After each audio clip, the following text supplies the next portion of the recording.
एक बहुत ही सुंदर घटना है जो अष्टवक्र के आसपास घटी।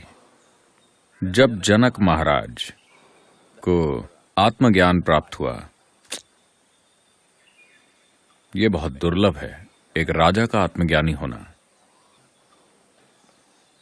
यह सिर्फ दुर्लभ ही नहीं बल्कि बहुत बढ़िया बात भी है, क्योंकि एक आत्मज्ञानी शासक प्रजा के लिए बहुत बड़ी बात है। इससे बेहतर कोई आशीर्वाद नहीं है।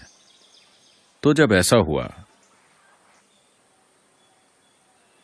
तो उनके गुरु अष्टवक्र ने, गुरु वैसे भी हमेशा कठिन ही होते हैं, जैसे ही आपको लगेगा कि आपको आपका मार्ग मिल गया, वो बोलेंगे कि ये मार्ग सही नहीं है। जब जनक को लगा कि उनका आत्मज्ञान हो गया और बस यही सब कुछ है, अष्टवक्र ने कहा ये सब कुछ नहीं है, तुम्हें वापस जाकर अपने राज्य पर शासन करना होगा। शायद तुम्हें ये नहीं चाहिए, लेकिन बात वो नहीं है। बात यह है कि लोग इस योग्य हैं कि उन्हें एक आत्मज्ञानी राजा मिले। तो जनक को जब भी समय मिलता था, वो अष्टवक्र से मिलने उनके आश्रम में चले जाते थे, जो कि घने जंगलों में था। तो जनक अक्सर आश्रम जाया करते थे। स्वाभाविक रूप से, चूंकि गुरु अकेले लोग होते हैं,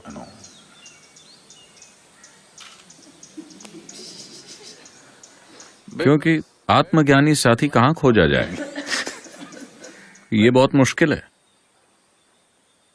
तो स्वाभाविक रूप से वो दोनों ही उस आपसी तालमेल का आनंद ले रहे थे, एक दूसरे के साथ का आनंद ले रहे थे।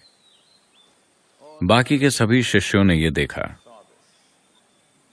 कि अष्टवक्र इतने सिद्ध और महान होते हुए भी ऐसा लगता है कि राजा के लिए उनके अंदर थोड़ी कमजोरी है। जब भी वो आते हैं, ये दोनों खूब बातें करते हैं, खूब हंसते हैं, और ये लोग जिन्होंने सब कुछ छोड़ दिया, या उन्हें ऐसा लगता था कि वो सब कुछ छोड़कर आए हैं, वो यहां सन्यासी बनकर रह रहे हैं, उनकी ओर पर्याप्त ध्यान नहीं दिया जा रहा। लेकिन अगर आप उन्हें 10 मिनट के लिए गुरु के साथ छोड़ दें, तो उनको समझ नहीं आएगा कि आगे क्या किया जाए। तो थोड़ी बहुत नाराजगी बढ़ रही थी। अष्टवक्र ये जानते थे, लेकिन उन्होंने इसे बढ़ने दिया, क्योंकि हर बढ़ी हुई परिस्थिति एक संभावना है। कुछ तो बढ़ना चाहिए, तभी आप कुछ कर सकते हैं। अगर कुछ नहीं बढ़ रहा है, इसका मतलब कि लोग मरे हुए हैं, जिंदा नहीं है।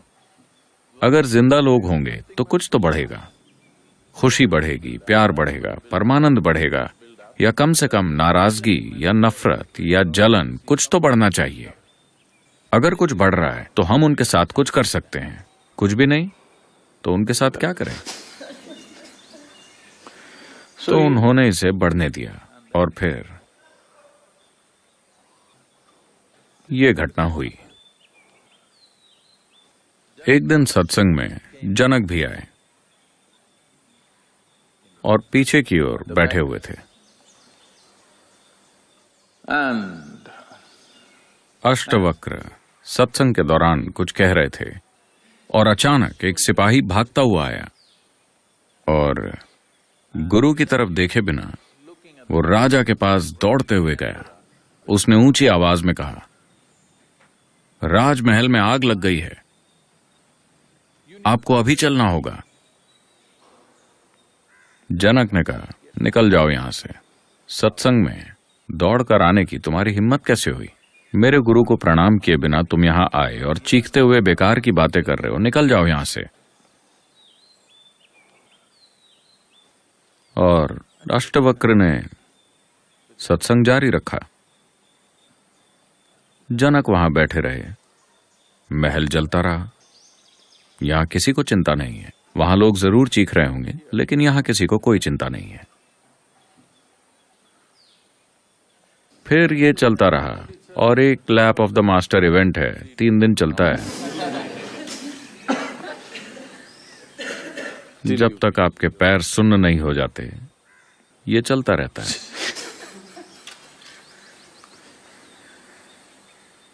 ये चलता रहा और एक लड़का जो आश्रम के काम करता था भागता हुआ सत्संग में आया और बोला, बंदरों के झुंड ने ब्रह्मचारियों के कपड़ों के साथ तबाही मचा रखी है। जैसे ही उस लड़के ने ये बोला, कई लोग खड़े हुए और कपड़ों को बचाने के लिए भागे। उनके कपड़े थे कैसे? कोई डिजाइनर कपड़े तो थे नहीं। हाँ, उससे डिजाइन तो किया गया था, लेकिन वो सिर्फ एक लंगोट थी, कपड़े का एक टुकड़ा। उन कपड़ों को बचाने के लिए वो दौड़े और उन्होंने बंदरों को वहां से भगाया और जितने भी कपड़े वो बचा सकते थे उन्होंने बचा लिया और फिर वापस आ गए। तो अष्टवक्र ने सत्संग जारी रखा और फिर उन्होंने कहा, यहां एक राजा मौजूद है जिसका महल दौलत और लोगों से भरा हुआ है। सिर्फ पैसे और कीमती सामान ही नहीं, वहां लोग भी हैं, वो लोग जो इनके लिए मायने रखते हैं। महल जल रहा है, लेकिन उन्हें चिंता है कि कहीं सत्संग की लय न टूट जाए। तुम दावा करते हो कि तुमने जीवन में हर चीज छोड़ दी है, कपड़े के एक टुकड़े के लिए तुम बिना कुछ सोचे समझे बाहर भाग गए, मेरी तरफ देखा भी नहीं, कपड़े के एक टुकड़े को बचाने के लिए। नहीं, हमारे पास सिर्फ दो ही हैं, एक हमने पहन रखा है, एक वहां है, अगर बंदर उसे ले गए तो हम क्या करेंगे? तो राजा की तुलना में हम अधिक जरूरतमंद हैं। राजा अपने लिए एक और महल भी बनवा सकता है, लेकिन हम लोग। आप आदम से कुछ सीख सकते हैं। पेड़ों में आदम के बहुत सारे अंडरवेयर लटक रहे हैं।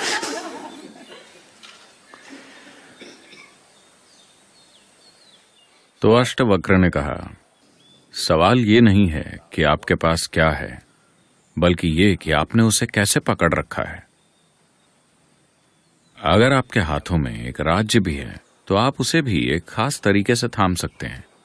जरूरी नहीं है कि राज्य बाहर हो और पैसे और लोगों से मिलकर बना हो। ज्यादातर लोगों के लिए उनका राज्य उनका अपना शरीर और मन होता है। आप इसे कैसे थामते हैं? अगर आप इसे एक तरह से थामेंगे तो ये आपको दर्द और जख्म देगा। अगर आप दूसरी तरह से थामेंगे तो आप जीवन के साथ तालमेल में होंगे, क्योंकि जीवन बनने के लिए कोई प्रयास नहीं करना पड़ता। मैं आपको याद दिला रहा हूं कि आप जीवन हैं। हेलो, हाँ, आप हैं। Yes, you are. उस पत्थर को देखिए जो आपके पास खड़ा है, वो कितना सरल और सहज है, है ना? तो अगर आप जीवन नहीं होते, सब कुछ कितना सरल और सहज होता। इसीलिए लोग खुद को डुबाना चाहते हैं, शराब में या ड्रग्स में या बहुत ज्यादा खाने में या किसी और चीज में, क्योंकि किसी तरह आपने ये पता लगा लिया है कि जीवन न होना सरल और आसान है। अगर आप बहुत जीवंत न हो तो ये बहुत सरल और आसान है। आप बस कहीं एक चट्टान की तरह बैठ सकते हैं। पर जब मौत का पल आएगा तब आप जान जाएंगे कि आप जीवन हैं और कुछ और होने का नाटक कर रहे हैं। नहीं तो मौत नहीं आती। वो पल असहनीय कष्ट देगा। तो हम चाहते हैं कि आप सचेत रहें। यही वजह है कि मैं आपको लगातार याद दिला रहा हूं कि आप एक दिन मर जाएंगे, आप एक दिन मर जाएंगे। मैं आपके लिए मौत की कामना नहीं कर रहा, बस इतना है कि मेरे सहयोग के बिना भी मौत आएगी। इस बात का मुझे पूरा विश्वास है। मुझे आपकी मौत की कामना करने की जरूरत नहीं है। लगातार मृत्यु की याद दिलाने की वजह बस ये है कि आप जान जाएं कि आप जीवन हैं। आप इस चट्टान की तरह नहीं जी सकते। आप एक मशीनी प्राणी की तरह नहीं जी सकते जो चलता है, बातें करता है और वो सब कुछ करता है जो आप कर सकते हैं, लेकिन जीवित नहीं हो सकता। सबसे महत्वपूर्ण वही है। क्या ये महत्वपूर्ण है? नहीं, अगर मैं किसी और की तरह काम कर पाऊं, बस वही मायने रखता है। इससे फर्क नहीं पड़ता कि मैं जिंदा हूं या नहीं हूं, है ना? अगर मैं किसी और की तरह काम कर सकूं, अगर मैं किसी और की तरह सफल बन सकूं, अगर मैं वो चीजें पा सकूं जो किसी के पास हैं या किसी के पास नहीं हैं, तो इतना काफी है। ज्यादातर इंसानों के लिए इतना काफी है। तो कई मायनों में, अनजाने में वो समझ गए हैं कि जीवन का समाधान है जीवन न होना। पर यह समाधान नहीं है, धोखा है, क्योंकि इस बात से कोई फर्क नहीं पड़ता कि आप क्या कर रहे हैं। अगर आप मरते भी हैं तो इससे यह साबित हो जाता है कि आप जीवन थे। जब आप जीवित थे, अगर तब आपने साबित नहीं किया कि आप जीवन हैं, पर कम से कम मरकर आप ये साबित कर देते हैं कि आप जीवन थे, आया ना? तो आप इससे बच नहीं सकते, न ही जीवन की चालाकियों से, न ही मृत्यु से। आप इससे बच नहीं सकते। तो क्या ये एक फंदा है? It is not a trap. It is a tremendous possibility. ये फंदा नहीं है, ये एक जबरदस्त संभावना है। जिस मिट्टी पर आप चलते हैं वो जीवन बनना चाहती है। अगर इच्छा ना होती तो वो पेड़ बनकर खड़ी ना होती। जो चीज जीवन नहीं है वो जीवन बनने की इच्छा रखती है, नहीं तो ब्रह्मांड में कुछ नहीं होता। हर चीज चाहती है जीवन बनना और जीवन का शिखर बनना। आप इसे विकास की प्रक्रिया कह सकते हैं या जो चाहे कह सकते हैं, लेकिन मूल रूप से हर चीज जो जीवन नहीं है वो जीवन बनना चाहती है। हर वो चीज जो जीवन है उसकी चाहत है और भी ऊंचा जीवन बनना। ये कोई शिक्षा नहीं है, न ही कोई धर्म ग्रंथ है, न ही किसी की विचारधारा है। जीवन हमेशा से ही ऐसा है। ये इच्छा मौजूद होती है। इसे शांत करने का एक ही तरीका है, जीवन न बनने का नाटक करना या आत्मज्ञान प्राप्त कर लेना। ये दोनों तरीके एक ही काम करेंगे, एक ही नतीजा, पर पूरी तरह से अलग।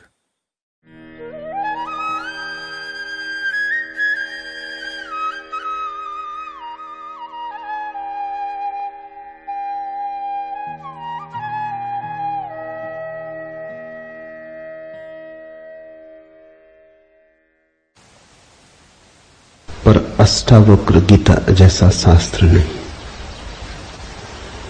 वेद फीके हैं, उपनिषद बहुत धीमी आवाज में बोलते हैं। गीता में भी ऐसा गौरव नहीं जैसा अष्टावक्र की संहिता में। कुछ बात ही अनूठी है। सबसे बड़ी बात तो यह है कि न समाज, न राजनीति, न जीवन की किसी और व्यवस्था का कोई प्रभाव अष्टावक्र के वचनों पर है। इतना शुद्ध भावातीत वक्तव्य है, समय और काल से अतीत, दूसरा नहीं। शायद इसीलिए अष्टावक्र की गीता, अष्टावक्र की संहिता का बहुत प्रभाव नहीं पड़ा। कृष्ण की गीता का बहुत प्रभाव पड़ा। पहला कारण, कृष्ण की गीता समन्वय है। सत्य की उतनी चिंता नहीं जितनी समन्वय की चिंता है। समन्वय का आग्रह इतना गहरा है कि अगर सत्य थोड़ा खो भी जाए तो कृष्ण राजी है। कृष्ण की गीता खिचड़ी जैसी है, इसलिए सभी को भाती है, क्योंकि सभी का कुछ न कुछ उसमें मौजूद है। ऐसा कोई संप्रदाय खोजना मुश्किल है जो गीता में अपनी वाणी न खोज ले। ऐसा कोई व्यक्ति खोजना मुश्किल है जो गीता में अपने लिए कोई सहारा न खोज ले। इन सब के लिए अष्टावक्र की गीता बड़ी कठिन होगी। अष्टावक्र समन्वयवादी नहीं, सत्यवादी है। सत्य जैसा है वैसा कहा है, बिना किसी लाग लपेट के। सुनने वाले की चिंता नहीं, सुनने वाला समझेगा नहीं समझेगा इसकी भी चिंता नहीं। सत्य का ऐसा शुद्धतम वक्तव्य न पहले कहीं हुआ न फिर बाद में कभी हो सका। कृष्ण की गीता लोगों को प्रिय है क्योंकि अपना अर्थ निकाल लेना बहुत सुगम है। कृष्ण की गीता काव्यात्मक है। 2 2 5 भी हो सकते हैं, 2 2 3 भी हो सकते हैं। अष्टावक्र के साथ कोई खेल संभव नहीं, वहां 2 2 4 ही होते। अष्टावक्र का वक्तव्य शुद्ध गणित का वक्तव्य है। वहां काव्य को जरा भी जगह नहीं, वहां कविता के लिए जरा सी भी छूट नहीं। जैसा है वैसा कहा है, किसी तरह का समझौता नहीं। कृष्ण की गीता पढ़ो तो भक्त अपना अर्थ निकाल लेता है, क्योंकि कृष्ण ने भक्ति की भी बात की। कर्मयोगी अपना अर्थ निकाल लेता है, क्योंकि कृष्ण ने कर्मयोग की भी बात की है। ज्ञानी अपना अर्थ निकाल लेता है, क्योंकि कृष्ण ने ज्ञान की भी बात की। कृष्ण कहीं भक्ति को सर्वश्रेष्ठ कहते हैं, कहीं ज्ञान को सर्वश्रेष्ठ कहते हैं, कहीं कर्म को सर्वश्रेष्ठ कहते हैं। कृष्ण का वक्तव्य बहुत राजनीतिक है। वो राजनेता थे, कुशल राजनेता थे। सिर्फ राजनेता थे इतना ही कहना उचित नहीं, कुटिल राजनीतिज्ञ थे, डिप्लोमेट थे। उनके वक्तव्य में बहुत सी बातों का ध्यान रखा गया, इसलिए सभी को गीता भा जाती है। इसलिए तो गीता पर हजारों टीकाएं हैं, अष्टावक्र पर कोई चिंता नहीं करता, क्योंकि अष्टावक्र के साथ राजी होना हो तो तुम्हें अपने को छोड़ना पड़ेगा। बेशर्त तुम अपने को न ले जा सकोगे, तुम पीछे रहोगे तो ही जा सकोगे। कृष्ण के साथ तुम अपने को ले जा सकते हो। कृष्ण के साथ तुम्हें बदलने की कोई भी जरूरत नहीं। कृष्ण के साथ तुम मौजू पड़ सकते हो। इसलिए सभी सांप्रदायिकों ने कृष्ण की गीता पर टीकाएं लिखी। शंकर ने, रामानुज ने, निम्बार्क ने, बल्लभ ने, सबने अपने अर्थ निकाल लिए। कृष्ण ने कुछ ऐसी बात कही है जो बहुअर्थी है, इसलिए मैं कहता हूं काव्यात्मक है। कविता में से मन चाहे अर्थ निकल सकते हैं। कृष्ण का वक्तव्य ऐसा है जैसे वर्षा में बादल गिरते, जो चाहो देख लो। कोई देखता है हाथी की सूंड, कोई चाहे गणेश जी को देख ले। किसी को कुछ भी नहीं दिखाई पड़ता, वो कहता कहां की फिजूल बातें कर रहे हो, बादल है, धुआं, इसमें कैसी आकृतियां देख रहे हो। पश्चिम में वैज्ञानिक मन के परीक्षण के लिए स्याही के धब्बे ब्लॉटिंग पेपर पर डाल देते हैं और व्यक्ति को कहते हैं देखो इसमें क्या दिखाई पड़ता है। व्यक्ति गौर से देखता है, उसे कुछ ना कुछ दिखाई पड़ता है। वहां कुछ भी नहीं, सिर्फ ब्लॉटिंग पेपर पर स्याही के धब्बे बेतरतीब फेंके गए, सोच विचार के भी फेंके नहीं गए हैं, ऐसे ही बोतल उड़ेल दी है। लेकिन देखने वाला कुछ ना कुछ खोज लेता है। जो देखने वाला खोजता है वो उसके मन में वो आरोपित कर लेता। तुमने भी देखा होगा, दीवार पर वर्षा का पानी पड़ता है, लकीरें खिंच जाती, कभी आदमी की शक्ल दिखाई पड़ती, कभी घोड़े की शक्ल दिखाई पड़ती। तुम जो देखना चाहते हो आरोपित कर लेते हो। रात के अंधेरे में कपड़ा टंगा है, भूत प्रेत दिखाई पड़ जाते। कृष्ण की गीता ऐसी ही है, जो तुम्हारे मन में है दिखाई पड़ जाएगा। तो शंकर ज्ञान देख लेते हैं, रामानुज भक्ति देख लेते हैं, तिलक कर्म देख लेते हैं, और सब अपने घर प्रसन्नचित्त लौट आते कि ठीक कृष्ण वही कहते हैं जो हमारी मान्यता है। इमर्सन ने लिखा है कि एक बार एक पड़ोसी प्लेटो की किताबें उनसे मांग के ले गया। अब प्लेटो 2000 साल पहले हुआ और दुनिया के थोड़े से अनूठे विचारकों में से एक। कुछ दिनों बाद इमर्सन ने कहा किताबें पढ़नी हो तो वापस करने। वो पड़ोसी लौटा गया। इमर्सन ने पूछा कैसी लगी। उस आदमी ने कहा कि ठीक, इस आदमी प्लेटो के विचार मुझसे मिलते जुलते। कई दफे तो मुझे ऐसा लगा कि इस आदमी को मेरे विचारों का पता कैसे चल गया। प्लेटो 2000 साल पहले हुआ है। इसको शक हो रहा है कि इसने कहीं मेरे विचार तो नहीं चुरा लिए। कृष्ण में ऐसा शक बहुत बार होता है, इसलिए कृष्ण पर सदियां बीत गई, टीकाएं चलती जाती। हर सदी अपना अर्थ खोज लेती है, हर व्यक्ति अपना अर्थ खोज लेता है। कृष्ण की गीता स्याही के धब्बों जैसी एक कुशल राजनीतिज्ञ का वक्तव्य है। अष्टावक्र की गीता में तुम कोई अर्थ न खोज पाओगे। तुम अपने को छोड़ के चलोगे तो ही अष्टावक्र की गीता स्पष्ट होगी। अष्टावक्र का सुस्पष्ट संदेश है, उसमें जरा भी तुम अपनी व्याख्या न डाल सकोगे। इसलिए लोगों ने टीकाएं नहीं लिखी। टीका लिखने की जगह नहीं है, तोड़ने मड़ोड़ने का उपाय नहीं है, तुम्हारे मन के लिए सुविधा नहीं है कि तुम कुछ डाल दो। अष्टावक्र ने इस तरह से वक्तव्य दिया है कि सदियां बीत गई, उस वक्तव्य में कोई कुछ जोड़ नहीं पाया, घटा नहीं पाया। बहुत कठिन है ऐसा वक्तव्य देना। शब्द के साथ ऐसी कुशलता बड़ी कठिन है। इसलिए मैं कहता हूं एक अनूठी यात्रा तुम शुरू कर रहे हो। अष्टावक्र में राजनीतिज्ञों की कोई उत्सुकता नहीं, न तिलक की, न अरविंद की, न गांधी की, न विनोबा की, किसी की कोई उत्सुकता नहीं, क्योंकि तुम अपना खेल न खेल पाओगे।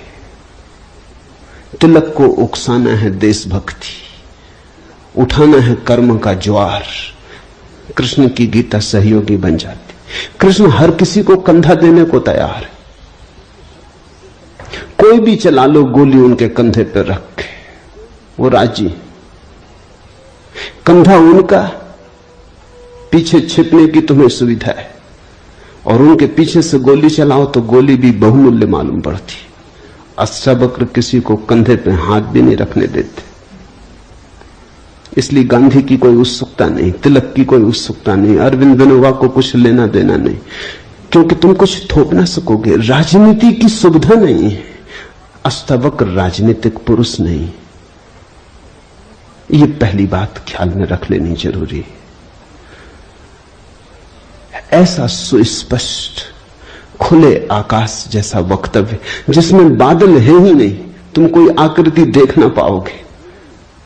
आकृति छोड़ोगे, सब बनोगे निराकार, अरूप के साथ जोड़ोगे संबंध, तो अष्टावक्र समझ में आएंगे।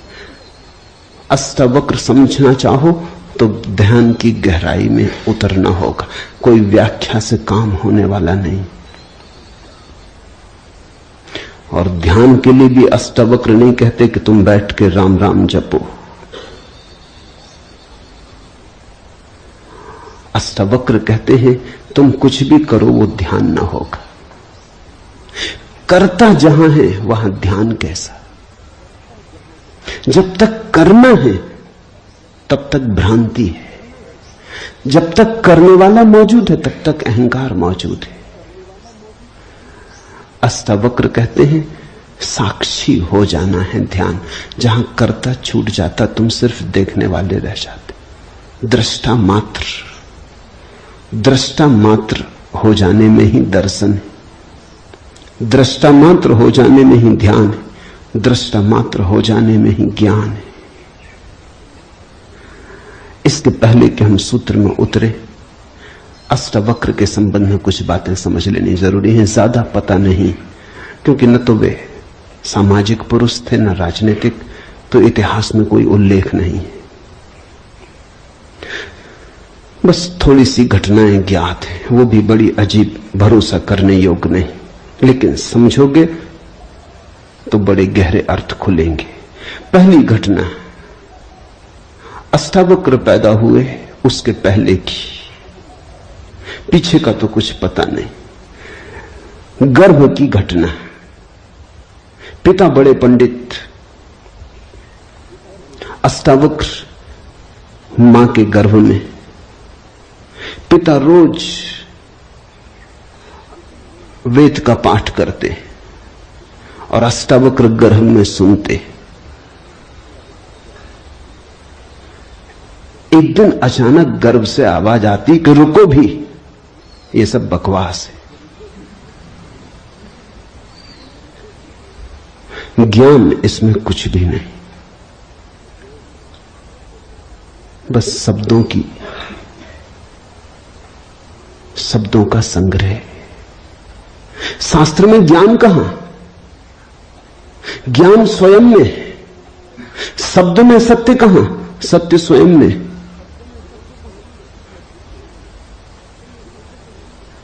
पिता स्वभावतः नाराज हुए। एक तो पिता, फिर पंडित, और गर्भ में छिपा हुआ बेटा इस तरह की बात कहे, अभी पैदा भी नहीं हुआ। क्रोध में आ गए, आग बबूला हो गए। पिता का अहंकार चोट खा गया। फिर पंडित का अहंकार, बड़े पंडित थे, बड़े विवादी थे, शास्त्रार्थी थे। क्रोध में अभिशाप दे दिया कि जब पैदा होगा तो 8 अंगों से टेढ़ा होगा, इसलिए नाम अष्टावक्र। 8 जगह से कुबड़े पैदा हुए, 8 जगह से ऊंट की भांति इर्छे तिरछे। पिता ने क्रोध में शरीर को विक्षत कर दिया। ऐसी और भी कथाएं हैं। कहते हैं बुद्ध जब पैदा हुए तो खड़े खड़े पैदा हुए। मां खड़ी थी वृक्ष के तले, खड़े खड़े मां खड़ी थी, खड़े खड़े पैदा हुए। जमीन पर गिरे नहीं कि चले, 7 कदम चले। 8वें कदम पर रुककर 4 आर्य सत्यों की घोषणा की कि जीवन दुख है। अभी 7 कदम ही चले हैं पृथ्वी पर कि जीवन दुख है, कि दुख से मुक्त होने की संभावना है, कि दुख मुक्ति का उपाय है, कि दुख मुक्ति की अवस्था है, निर्वाण की अवस्था है। लाओत्सु के संबंध में कथा है कि लाओत्सु बूढ़े पैदा हुए, 80 वर्ष के पैदा हुए, 80 वर्ष तक गर्भ में ही रहे। कुछ करने की चाह ही न थी तो गर्भ से निकलने की चाह भी न हुई, कोई वासना ही न थी तो संसार में आने की भी वासना न हुई। जब पैदा हुए तो सफेद बाल थे, 80 वर्ष के बूढ़े थे।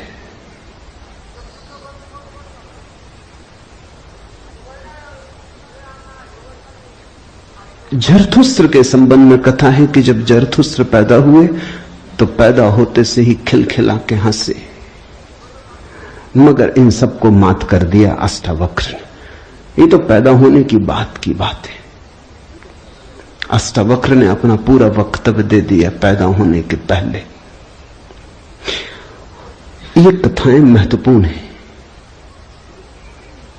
इन कथाओं में इन व्यक्तियों के जीवन की सारी सार संपदा है, निचोड़ है। बुद्ध ने जो जीवन भर में कहा उसका निचोड़। बुद्ध ने अष्टांगिक मार्ग का उपदेश दिया तो 7 कदम चले, 8वें पर रुक गए। 8 अंग हैं कुल। पहुंचने की अंतिम अवस्था है सम्यक समाधि। उस समाधि की अवस्था में ही पता चलता है जीवन के पूरे सत्य का। वो 4 आर्य सत्यों की घोषणा करती। लाओत्सु बूढ़ा पैदा हुआ। लोगों को 80 साल लगते हैं,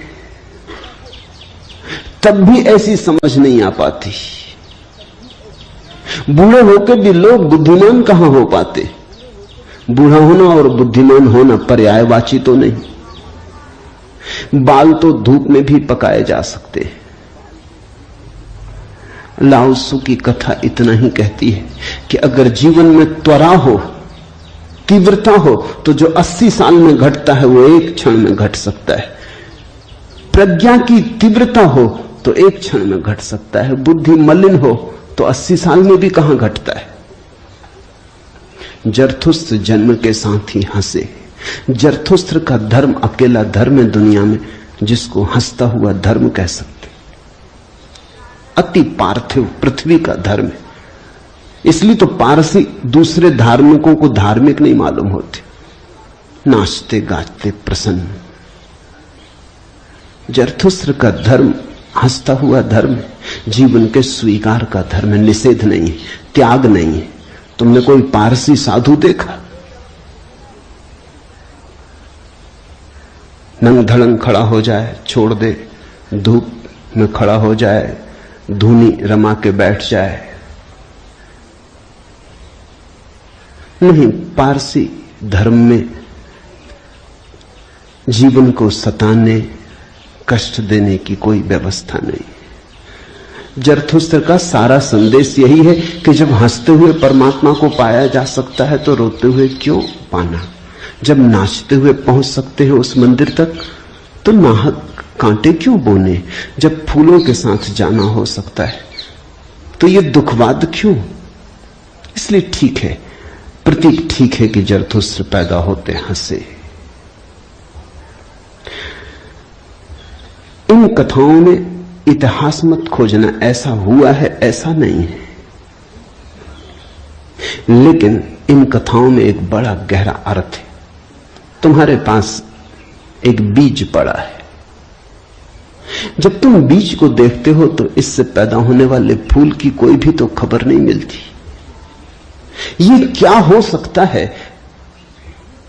इसकी भनक भी तो नहीं आती। ये कमल बनेगा, खिलेगा, जल में रहेगा और जल से अछूता रहेगा, सूरज की किरणों पर नाचेगा और सूरज भी ईर्ष्यालु होगा इसके सौंदर्य से, इसकी कोमलता से, इसके अपूर्व गरिमा, इसके प्रसाद से, इसकी सुगंध आकाश में उड़ेगी। ये बीज को देखकर तो पता भी नहीं चलता। बीज को तो देख के इसकी कोई कल्पना भी नहीं कर सकता, अनुमान भी नहीं कर सकता। लेकिन एक दिन ये घटता है। तो दो तरह से हम सोच सकते हैं। या तो हम बीज को पकड़ लें जोर से और हम कहें जो बीज में दिखाई नहीं पड़ा वो कमल में भी घट नहीं सकता। ये भ्रम है, ये धोखा है, ये झूठ है। जिनको हम तर्कनिष्ठ कहते हैं, संदेहशील कहते हैं, उनका यही आधार है। वो कहते हैं जो बीज में नहीं दिखाई पड़ा वो फूल में हो नहीं सकता, कहीं भ्रांति हो रही है। इसलिए संदेहशील व्यक्ति बुद्ध को मान नहीं पाता, महावीर को स्वीकार नहीं कर पाता, जीसस को अंगीकार नहीं कर पाता, क्योंकि वो कहते हैं हमने जाना इनको। जीसस अपने गांव में आए, बड़े हैरान हुए, गांव के लोगों ने कोई चिंता ही न की। जीसस का वक्तव्य है कि पैगंबर की अपने गांव में पूजा नहीं होती। कारण क्या रहा होगा, क्यों नहीं होती गांव में पूजा पैगंबर की? गांव के लोगों ने बचपन से देखा बड़े ही जोसेफ का लड़का है, लकड़ियां ढोते देखा, रिंदा चलाते देखा, लकड़ियां चीरते देखा, पसीने से लथपथ देखा, सड़कों पर खेलते देखा, झगड़ते देखा। गांव के लोग इसे बचपन से जानते हैं, बीज की तरह देखा। आज अचानक ये हो कैसे सकता है कि परमात्मा का पुत्र हो गए? नहीं, जिसने बीज को देखा है वो फूल को मान नहीं पाता। वो कहता है जरूर धोखा होगा, बेईमानी होगी, ये आदमी पाखंडी है। बुद्ध अपने घर वापस लौटे तो पिता, सारी दुनिया को जो दिखाई पड़ रहा था वो पिता को दिखाई नहीं पड़ा। सारी दुनिया अनुभव कर रही थी एक प्रकाश, दूर दूर तक खबरें जा रही थी, दूर देशों से लोग आने शुरू हो गए थे। लेकिन जब वापस बुद्ध घर आए 12 साल बाद तो पिता ने कहा, मैं तुझे अभी भी क्षमा कर सकता हूं, यद्यपि तूने काम तो बुरा किया है, सताया तो तूने हमें, अपराध तो तूने किया, लेकिन मेरे पास पिता का हृदय, मैं माफ कर दूंगा, द्वार तेरे लिए खुले, मगर फेंक ये भिक्षा का पात्र, हटा ये भिक्षु का वेश, ये सब नहीं चलेगा। तो वापस लौटा, ये राज्य तेरा है, मैं बूढ़ा हो गया, इसको कौन संभालेगा, हो गया बचपना बहुत, अब बंद करो ये सब खेल। बुद्ध ने कहा, कृपा कर मुझे देखें तो, जो गया था वो वापस नहीं आया है, ये कोई और ही आया है, जो आपके घर पैदा हुआ था वही वापस नहीं आया है, ये कोई और ही आया है, बीज फूल होके आया है। गौर से तो देखो। पिता ने कहा, तू मुझे सिखाने चला है, पहले दिन से जब तू पैदा हुआ था तब से तुझे जानता हूं। किसी और को धोखा देना, किसी और को समझा लेना, भ्रम में डाल देना, मुझे तू भ्रम में न डाल पाएगा। मैं फिर कहता हूं, मैं तुझे भली भांति जानता हूं, मुझे कुछ सिखाने को चेष्टा मत कर, क्षमा करने को मैं राजी हूं। बुद्ध ने कहा, आप और मुझे जानते हैं, मैं तो स्वयं को भी नहीं जानता था, अभी अभी किरणें उतरी हैं और स्वयं को जानो। क्षमा करें, लेकिन ये मुझे कहना ही पड़ेगा कि जिसको आपने देखा वो मैं नहीं हूं, और जहां तक आपने देखा वो मैं नहीं हूं। बाहर बाहर आपने देखा, भीतर आपने कहां देखा। मैं आपसे पैदा हुआ हूं, लेकिन आपने मुझे निर्मित नहीं किया।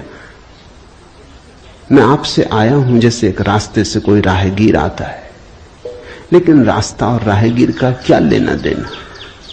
कल रास्ता कहने लगे कि मैं तुझे पहचानता हूं, तू मेरे हिस्से तो होकर आया, ऐसे ही आप कह रहे हैं, आपके पहले भी मैं था, जन्मों जन्मों से मेरी यात्रा चल रही, आपसे गुजरा जरूर, ऐसा मैं औरों से भी गुजरा हूं, और भी मेरे पिता थे, और भी मेरी माताएं थी, लेकिन मेरा होना बड़ा अलग थलग है, कठिन है, बहुत अति कठिन है। अगर बीज देखा तो फूल पे भरोसा नहीं आता। एक तो ढंग है अश्रद्धालु का, तर्कवादी का, संदेहशील का, कि वो कहता है बीज को हम पहचानते हैं तो फूल हो नहीं सकता, हम कीचड़ को जानते हैं, उस कीचड़ से कमल हो कैसे सकता है, सब गलत, सपना होगा, भ्रांति होगी, किसी मोहजाल में पड़ गए होगे, किसी ने धोखा दे दिया, कोई जादू, कोई तिलिस्म। एक तो ये रास्ता है, एक रास्ता है श्रद्धालु का, प्रेमी का, भक्त का, सहानुभूति से भरे हृदय का। वो फूल को देखता है और फूल से पीछे की तरफ यात्रा करता है। वो कहता है, जब फूल में ऐसा सुगंध हुई, जब फूल में ऐसी विभा प्रकट हुई, जब फूल में ऐसी प्रतिभा, जब फूल में ऐसा कुंवारापन दिखा, तो जरूर बीज में भी रहा होगा, क्योंकि जो फूल में हुआ है वो बीज में न हो तो हो ही नहीं सकता। ये सारी कथाएं घटी हैं, ऐसा नहीं। जिन्होंने अष्टावक्र के फूल को देखा, उनको ये ख्याल में आया कि जो आज हुआ है वो कल भी रहा होगा, छिपा था, अवगुंठित था, पर्दे में पड़ा था। जो आज है, अंत में है, वो प्रथम भी रहा होगा। जो मृत्यु के क्षण में दिखाई पड़ रहा है, वो जन्म के क्षण में भी मौजूद रहा होगा, अन्यथा पैदा कैसे होता। तो एक तो ढंग है फूल से पीछे की तरफ देखना, और एक है बीज से आगे की तरफ देखना। गौर से देखो तो दोनों में सारसूत्र एक ही है, दोनों की आधार भित्ति एक ही है, लेकिन कितना जमीन आसमान का अंतर हो जाता है। जो बीज वाला है वो भी ये कह रहा है कि जो बीज में नहीं है वो फूल में कैसे हो सकता है, ये उसका तर्क है। फूल वाला भी यही कह रहा है, वो कह रहा है जो फूल में है वो बीज में भी होना ही चाहिए। दोनों का तर्क तो एक है, लेकिन दोनों के देखने के ढंग अलग है। बड़ी अड़चन। मुझसे कोई पूछता था कि आपके साथ बचपन में बहुत लोग पढ़े होंगे, स्कूल में, कॉलेज में, वे दिखाई नहीं पड़ते, वे कैसे दिखाई पड़ सकते? उनको बड़ी अड़चन है, वो भरोसा नहीं कर सकते। अति कठिन है उन्हें। कल ही मेरे पास रायपुर से किसी ने एक अखबार भेजा, श्री हरशंकर परसाई ने एक लेख मेरे खिलाफ लिखा है। वो मुझे जानते हैं, कॉलेज के दिनों से जानते हैं, हिंदी के मूर्धन्य व्यंग्य लेखक हैं। मेरे मन में उनकी कृतियों का आदर है। लेख में उन्होंने लिखा है कि जबलपुर की हवा में कुछ खराबी है। यहां धोखेबाज और धूर्ती पैदा होते, जैसे रजनीश, महेश योगी, मुंदड़ा, 3 नाम उन्होंने गिनाए। धन्यवाद उनका, कम से कम मेरा नाम नंबर 1 तो गिनाया। इतनी याद तो रखी, एकदम बिसार नहीं दिया, बिल्कुल भूल गए हो ऐसा नहीं। लेकिन अर्जुन स्वाभाविक है, सीधी साफ है, मैं उनकी बात समझ सकता हूं। ये असंभव है बीज को देखा तो फूल में भरोसा, फिर जिन्होंने फूल को देखा उन्हें बीज में भरोसा मुश्किल हो जाता है। तो सभी महापुरुषों की जीवन कथाएं 2 ढंग से लिखी जाती हैं। जो उनके विपरीत हैं वो बचपन से यात्रा शुरू करते हैं, जो उनके पक्ष में है वो अंत से यात्रा शुरू करते हैं और बचपन की तरफ जाते हैं। दोनों एक अर्थ में सही है, लेकिन जो बचपन से यात्रा करके अंत की तरफ जाते हैं वो वंचित रह जाते हैं। उनका सही होना उनके लिए आत्मघाती है।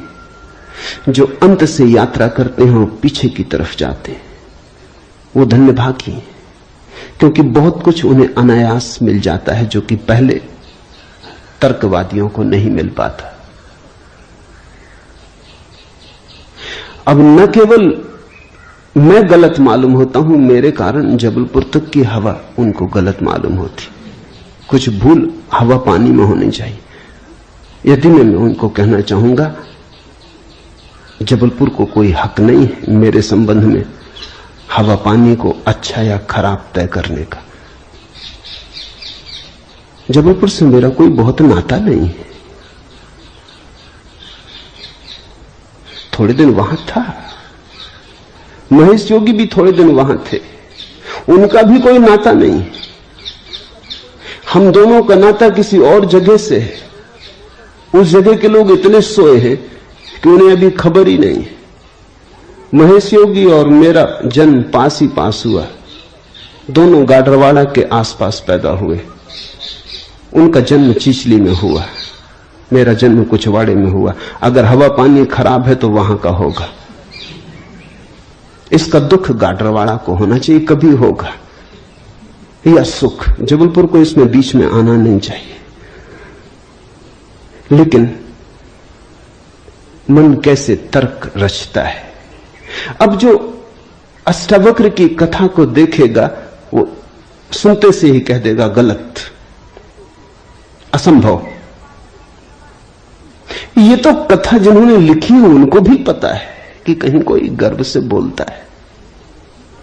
वो तो केवल इतना कह रहे हैं कि जो आखिर में प्रकट हुआ वो गर्भ में मौजूद रहा होगा। जो वाणी आखिर में खिली वो किसी न किसी गहरे तल पर गर्भ में भी मौजूद रही होगी, अन्यथा खिलती कहां से, आती कहां से? सुनने से थोड़ी कुछ आता है, हर चीज के पीछे कारण है। नहीं देख पाए हो हम, लेकिन था तो मौजूद। ये सारी कथाएं इसी का सूचक देती हैं। अष्टावक्र के संबंध में दूसरी बात जो ज्ञात है वो है जब वे 12 वर्ष के थे। बस 2 ही बातें ज्ञात हैं। तीसरी उनकी अष्टावक्र गीता है, या कुछ लोग कहते हैं अष्टावक्र संहिता। जब वे 12 वर्ष के थे तो एक बड़ा विशाल शास्त्रार्थ जनक ने रचा। जनक सम्राट थे और उन्होंने सारे देश के पंडितों को निमंत्रण दिया और उन्होंने 1000 गायें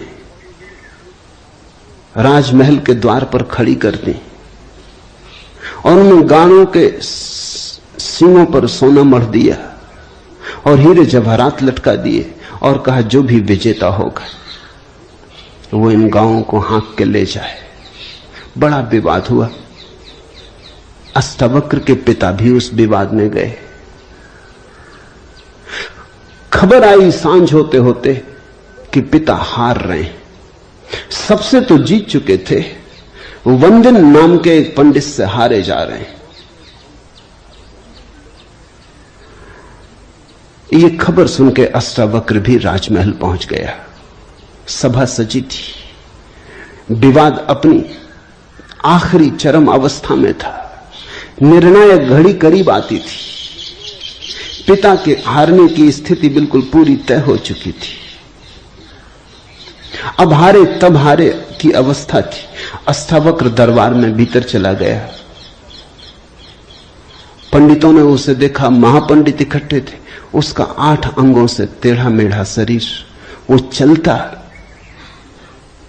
तो भी देख के लोगों को हंसी आती। उसका चलना भी बड़ा हास्यास्पद था। सारी सभा हंसने लगी। अष्टावक्र भी खिल के हंसा।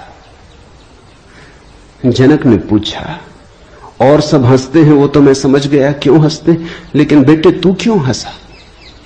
अष्टावक्र ने कहा, मैं इसलिए हंस रहा हूं कि इन चम्हारों की सभा में सत्य का निर्णय हो रहा है।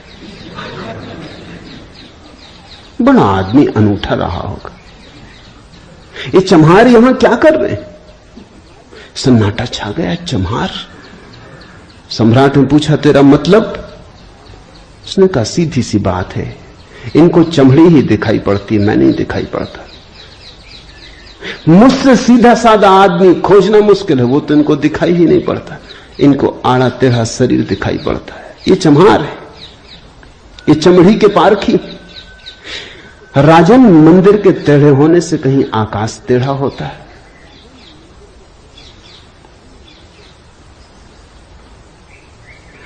घड़े के फूटे होने से कहीं आकाश फूटता है?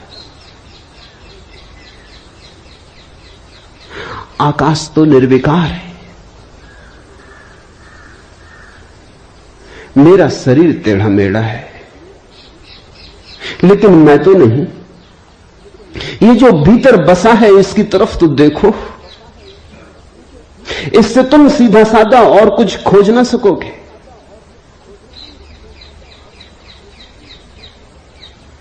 ये बड़ी चौंकाने वाली घोषणा थी। सन्नाटा छा गया होगा।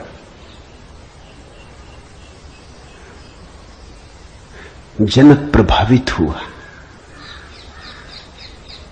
झटका खाया। निश्चित ही कहां चम्हारों की भीड़ इकट्ठी करके बैठा है। खुद पे भी पश्चाताप हुआ, अपराध लगा कि मैं भी हंसा। उस दिन तो कुछ न कहते बना, लेकिन दूसरे दिन सुबह जब सम्राट घूमने निकला था तो राह पर अष्टावक्र दिखाई पड़ा। उतरा, घोड़े से पैरों में गिर पड़ा। सबके सामने तो हिम्मत न जुटा पाया। एक दिन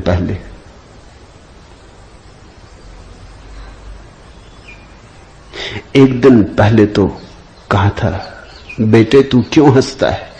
12 साल का लड़का था। उम्र तौली थी, आज उम्र नहीं तौली।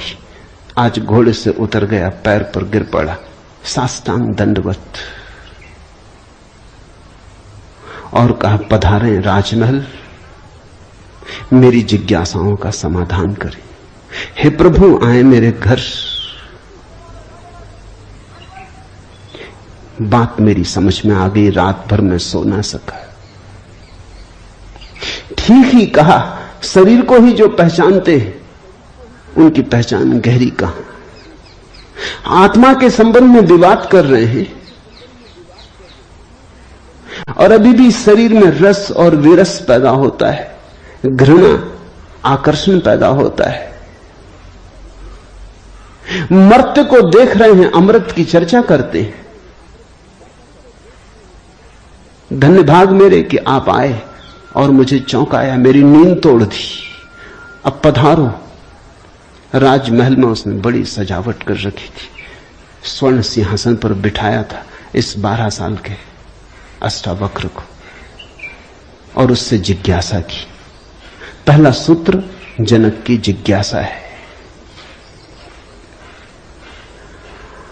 जनक ने पूछा है, अष्टावक्र ने समझाया है। इससे ज्यादा अष्टावक्र के संबंध में और कुछ पता नहीं है, और कुछ पता होने की जरूरत भी नहीं। काफी है, इतना बहुत है। हीरे बहुत होते भी नहीं, कंकड़ पत्थर ही बहुत होते। हीरा एक भी काफी होता है। ये दो छोटी सी घटनाएं हैं। एक तो जन्म के पहले की गर्भ से आवाज और घोषणा कि क्या पागलपन में पड़े हो, शास्त्र में उलझे हो, शब्द में उलझे हो, जागो। ये ज्ञान नहीं है, ये सब उधार है, ये सब बुद्धि का ही जाल है, अनुभव नहीं। इसमें रंच मात्र भी सार नहीं है। कब तक अपने को भरमाए रखोगे। और दूसरी घटना, राजमहल में हंसना पंडितों का और कहना अष्टावक्र का कि जीवन में देखने की दो दृष्टियां हैं, एक आत्मदृष्टि, एक चर्म दृष्टि। चम्हार चमड़ी को देखता है, प्रज्ञावान आत्मा को देखता है। तुमने गौर किया, चम्हार तुम्हारे चेहरे की तरफ देखते नहीं, वो जूते को ही देखता। असल में चम्हार जूते को देख के सब पहचान लेता तुम्हारे संबंध में कि आर्थिक हालत कैसी है, सफलता मिल रही कि विफलता मिल रही, भाग्य कैसा चल रहा, वो सब जूते में लिखा है। जूते की सिलवटें कह देती, जूते की दशा कह देती। जूते में तुम्हारी आत्मकथा लिखी, चम्हार पढ़ लेता। जूते में चमक, जूते का ताजा और नया होना, चम्हार तुमसे प्रसन्नता से मिलता है। जूता ही उसके लिए तुम्हारी आत्मा का सबूत है। दर्जी कपड़े देखता है, तुम्हारा कोट कपड़ा देख के समझ लेता हालत कैसी। सबकी अपनी बंधी हुई दृष्टियां हैं। सिर्फ आत्मवान ही आत्मा को देखता है, उसकी कोई दृष्टि नहीं है, उसके पास दर्शन है। एक छोटी घटना और जो अष्टावक्र के जीवन से संबंधित नहीं, रामकृष्ण और विवेकानंद के जीवन से संबंधित है, लेकिन अष्टावक्र से उसका जोड़ है। फिर हम सूत्रों में प्रवेश करें। विवेकानंद रामकृष्ण के पास आए तब उनका नाम नरेंद्रनाथ था। विवेकानंद तो बाद में रामकृष्ण ने उनको पुकारा। जब आए रामकृष्ण के पास तो अति विवादी थे, नास्तिक थे, तर्कवादी थे, हर चीज के लिए प्रमाण चाहते थे। कुछ चीजें हैं जिनके लिए कोई प्रमाण नहीं, मजबूरी है। परमात्मा के लिए कोई प्रमाण नहीं है और प्रमाण नहीं, प्रेम के लिए कोई प्रमाण नहीं है और प्रमाण नहीं, सौंदर्य के लिए कोई प्रमाण नहीं है और प्रमाण नहीं है।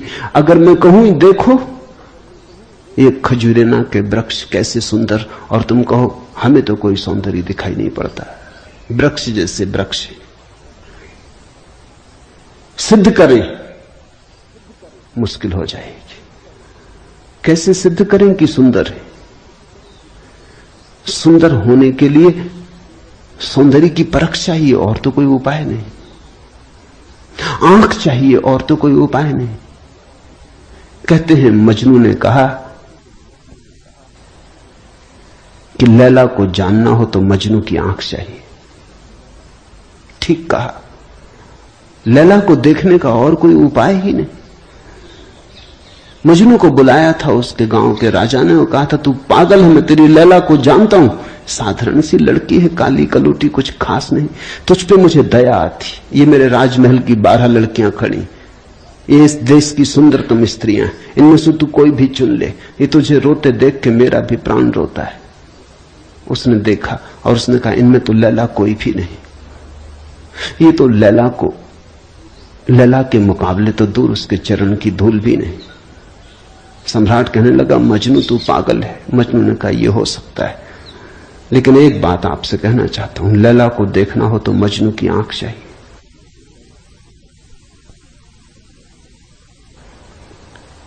ठीक कहा मजनू ने। अगर वृक्षों के सौंदर्य को देखना हो तो कला की आंख चाहिए, और कोई प्रमाण नहीं। अगर किसी के प्रेम को पहचानना हो तो प्रेमी का हृदय चाहिए, और कोई प्रमाण नहीं। और परमात्मा तो इस जगत के सारे सौंदर्य और सारे प्रेम और सारे सत्य का इकट्ठा नाम है। उसके लिए तो ऐसा निर्विकार चित्त चाहिए, ऐसा साक्षी भाव चाहिए, जहां कोई शब्द न रह जाए, कोई विचार न रह जाए, कोई तरंग न उठे, वहां कोई धूल न रह जाए। मन की और चित्त का दर्पण परिपूर्ण शुद्ध हो। प्रमाण कहां? रामकृष्ण से विवेकानंद ने कहा प्रमाण चाहिए। है परमात्मा तो प्रमाण थे। और विवेकानंद को देखा रामकृष्ण ने। बड़ी थी संभावना इस युवक की, बड़ी थी यात्रा इसके भविष्य की, बहुत कुछ होने को पड़ा था इसके भीतर, बड़ा खजाना था, उससे ये अपरिचित है। रामकृष्ण ने देखा, इस युवक के पिछले जन्मों में झांका। ये बड़ी संपदा, बड़े पुण्य की संपदा लेकर आ रहा है। ये ऐसे ही तर्क में दबा न रह जाए। कराह उठा होगा पीड़ा और करुणा से रामकृष्ण का हृदय। उन्होंने कहा छोड़, प्रमाण वगैरह बाद में सोच लेंगे। मैं जरा बूढ़ा हुआ, मुझे पढ़ने में अड़चन होती, तू अभी जवान, तेरी आंख अभी तेज, ये किताब पढ़ी, इसे तू पढ़। वो थी अष्टावक्र गीता, जरा मुझे सुनाते।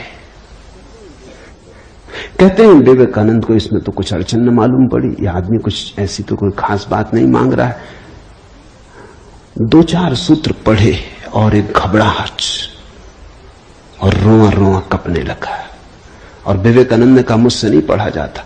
रामकृष्ण ने कहा पढ़ भी, इसमें हर्ज क्या है, तेरा क्या बिगाड़ लेगी ये किताब, तू जवान है अभी, तेरी आंख अभी ताजी, और मैं बूढ़ा हुआ, मुझे पढ़ने में दिक्कत होती, और ये किताब मुझे पढ़नी तो तू पढ़ के सुना दे।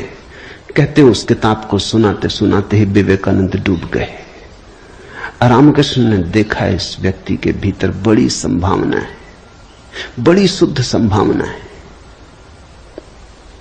जैसी एक बोधिसत्व की होती, जो कभी न कभी बुद्ध होना जिसका निर्णीत है। आज नहीं कल भटके कितना ही, बुद्धत्व जिसके पास चला आ रहा है। क्यों अष्टावक्र की गीता रामकृष्ण ने कही कि तू पढ़ के मुझे सुना दे? क्योंकि इससे ज्यादा शुद्धतम वक्तव्य और कोई नहीं। ये शब्द भी अगर तुम्हारे भीतर पहुंच जाएं तो तुम्हारी सोई हुई आत्मा को जगाने लगेंगे। ये शब्द तुम्हें तरंगायित करेंगे, ये शब्द तुम्हें आह्लादित करेंगे, ये शब्द तुम्हें झकझोरेंगे। इन शब्दों के साथ क्रांति घटित हो सकती। अष्टावक्र की गीता को मैंने यूं ही नहीं चुना है, और जल्दी नहीं चुना, बहुत देर करके चुना है, सोच विचार के। दिन थे जब मैं कृष्ण की गीता पर बोला, क्योंकि भीड़ भाड़ मेरे पास थी। भीड़ भाड़ के लिए अष्टावक्र गीता का कोई अर्थ न था। बड़ी चेष्टा करके भीड़ भाड़ से छुटकारा पाया है। अब तो थोड़े से विवेकानंद यहां हैं, अब तो उनसे बात करनी है जिनकी बड़ी संभावना है। उन थोड़े से लोगों के साथ मेहनत करनी है जिनके साथ मेहनत का परिणाम हो सकता है। अब हीरे तराशने, कंकड़ पत्थरों पर यह छेनी खराब नहीं करनी, इसलिए चुनी है अष्टावक्र की गीता। तुम तैयार हुए हो इसलिए चुनी। पहला सूत्र, जनक ने कहा, हे प्रभु, पुरुष ज्ञान को कैसे प्राप्त होता है, और मुक्ति कैसे होगी, और वैराग्य कैसे प्राप्त होगा, यह मुझे कहिए। एतत् मम ब्रूहि प्रभु, मुझे समझाएं प्रभु।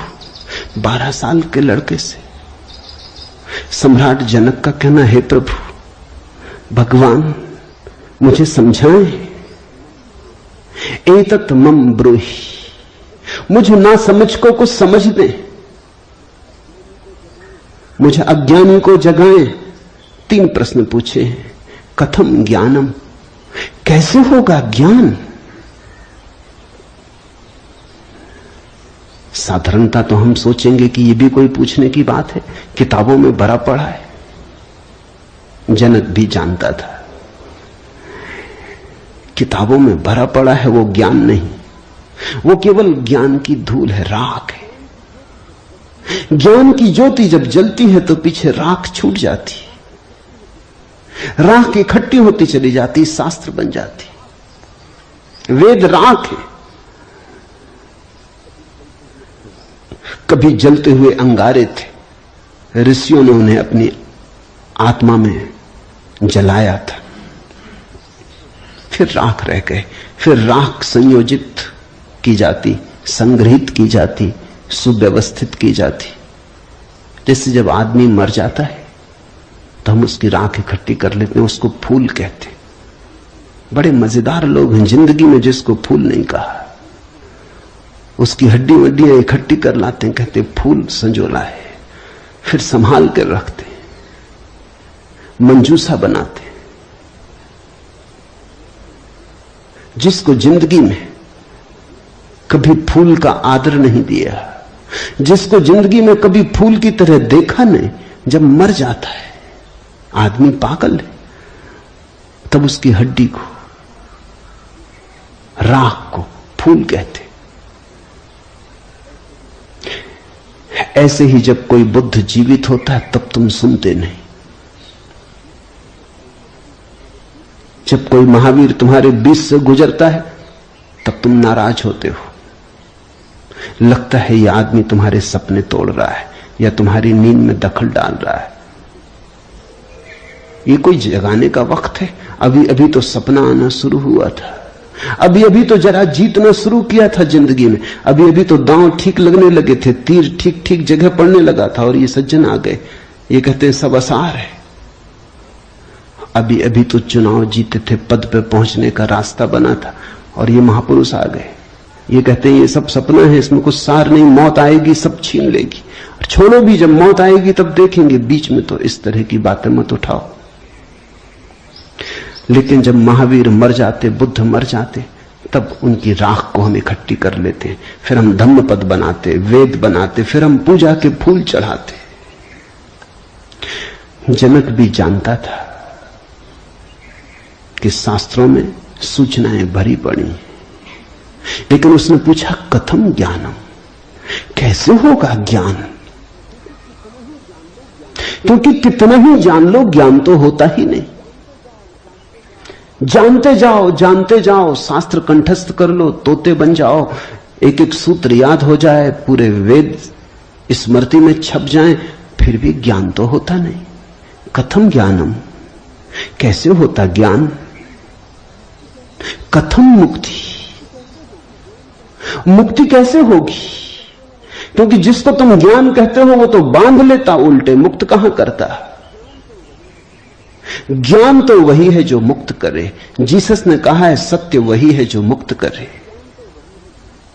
ज्ञान तो वही है जो मुक्त करे। ये ज्ञान की कसौटी है। पंडित मुक्त तो दिखाई नहीं पड़ता, बंधा दिखाई पड़ता है, मुक्ति की बातें करता है, मुक्त दिखाई नहीं पड़ता है, हजार बंधनों में बंधा हुआ मालूम पड़ता है। तुमने कभी गौर किया, तुम्हारे तथाकथित संत तुमसे भी ज्यादा बंधे हुए मालूम पड़ते। तुम शायद थोड़े बहुत मुक्त भी हो, तुम्हारे संत तुमसे भी ज्यादा बंधे, लकीर के फकीर हैं। न उठ सकते स्वतंत्रता से, न बैठ सकते स्वतंत्रता से, न जी सकते स्वतंत्रता से। कुछ दिनों पहले कुछ जैन साध्वियों की मेरे पास खबर आई कि वो मिलना चाहती, मगर श्रावक आने नहीं देते। ये भी बड़े मजे की बात हुई। साधु का अर्थ होता है जिसने फिक्र छोड़ी समाज की, जो चल पड़ा अरण्य की यात्रा पर, जिसने कहा अब न तुम्हारे आदर की मुझे जरूरत है, न सम्मान की। लेकिन साधु साध्वी कहते हैं श्रावक आने नहीं देते। वो कहते हैं वहां भूल के मत जाना, वहां गए तो ये दरवाजा बंद। ये कोई साधुता हुई? ये तो परतंत्रता हुई, गुलामी हुई। ये तो बड़ी उल्टी बात हुई।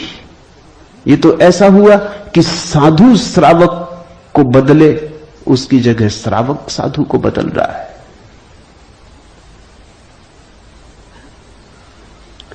एक मित्र ने आके मुझे कहा, एक जैन साध्वी आपकी किताबें पढ़ती लेकिन चोरी से,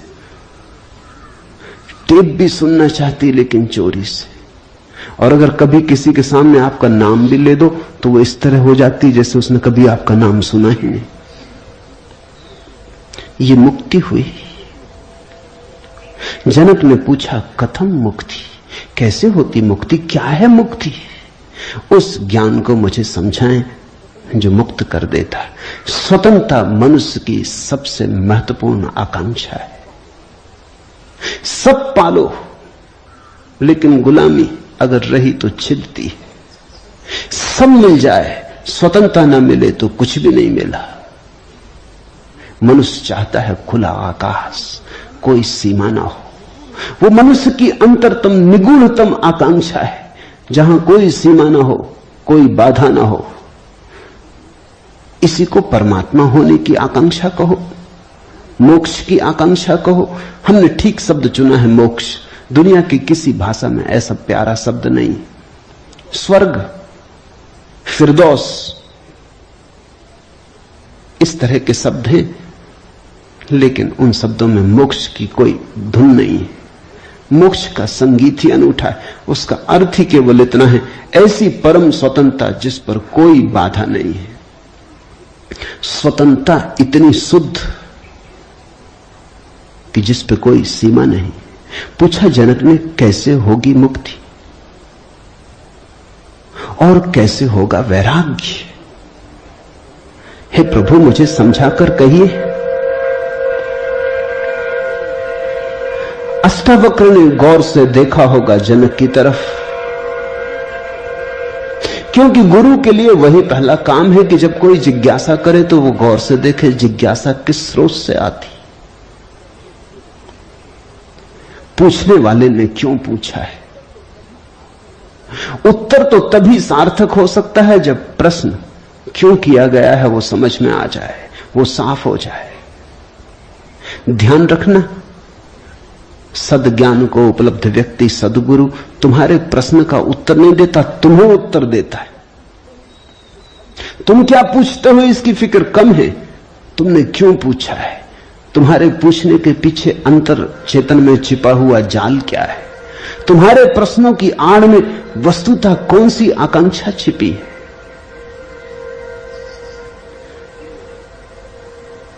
दुनिया में 4 तरह के लोग हैं, ज्ञानी, मुमुक्षु, अज्ञानी, मूढ़। और दुनिया में 4 ही तरह की जिज्ञासाएं होती। ज्ञानी की जिज्ञासा तो निशब्द होती।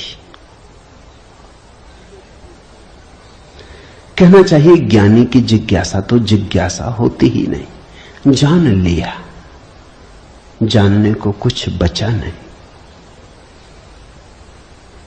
पहुंच गए, चित्त निर्मल हुआ, शांत हुआ, घर लौट आए, विश्राम में आ गए। तो ज्ञानी की जिज्ञासा तो जिज्ञासा जैसी होती ही नहीं। इसका यह अर्थ नहीं कि ज्ञानी सीखने को तैयार नहीं होता। ज्ञानी तो सरल छोटे बच्चे की भांति हो जाता है, सदा तत्पर सीखने को।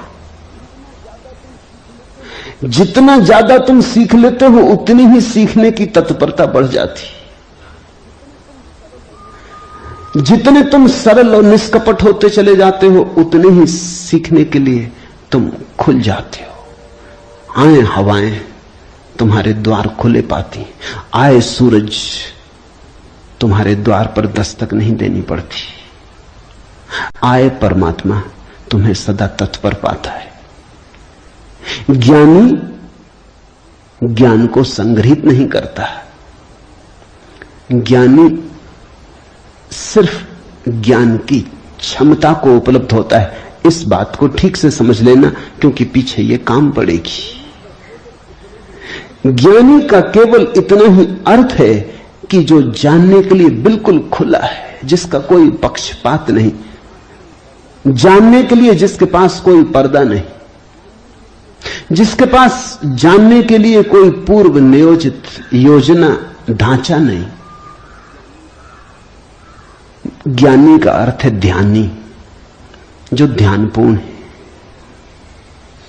तो देखा होगा अष्टावक्र ने गौर से जनक में झांक के, ये व्यक्ति ज्ञानी तो नहीं, ये ध्यान को तो उपलब्ध नहीं हुआ है, अन्यथा इसकी जिज्ञासा मौन होती, उसमें शब्द ना होते। बुद्ध के जीवन में उल्लेख है, एक फकीर मिलने आया, एक साधु मिलने आया, एक परिव्राजक घुमक्कड़। उसने आके बुद्ध से कहा, पूछने योग्य शब्द मेरे पास नहीं, क्या पूछना चाहता हूं उसे शब्दों में बांधने की मेरे पास कोई कुशलता नहीं। आप तो जानते ही हैं, समझ लें, जो मेरे योग को कहते हैं, ये ज्ञानी की जिज्ञासा है। बुद्ध चुप बैठे रहे, उन्होंने कुछ भी ना कहा। घड़ी भर बाद जैसे कुछ घटा, वो जो आदमी चुपचाप बैठा बुद्ध की तरफ देखता रहा था, उसकी आंख से आंसुओं की धार लग गई, चरणों में झुका, नमस्कार किया और कहा, धन्यवाद,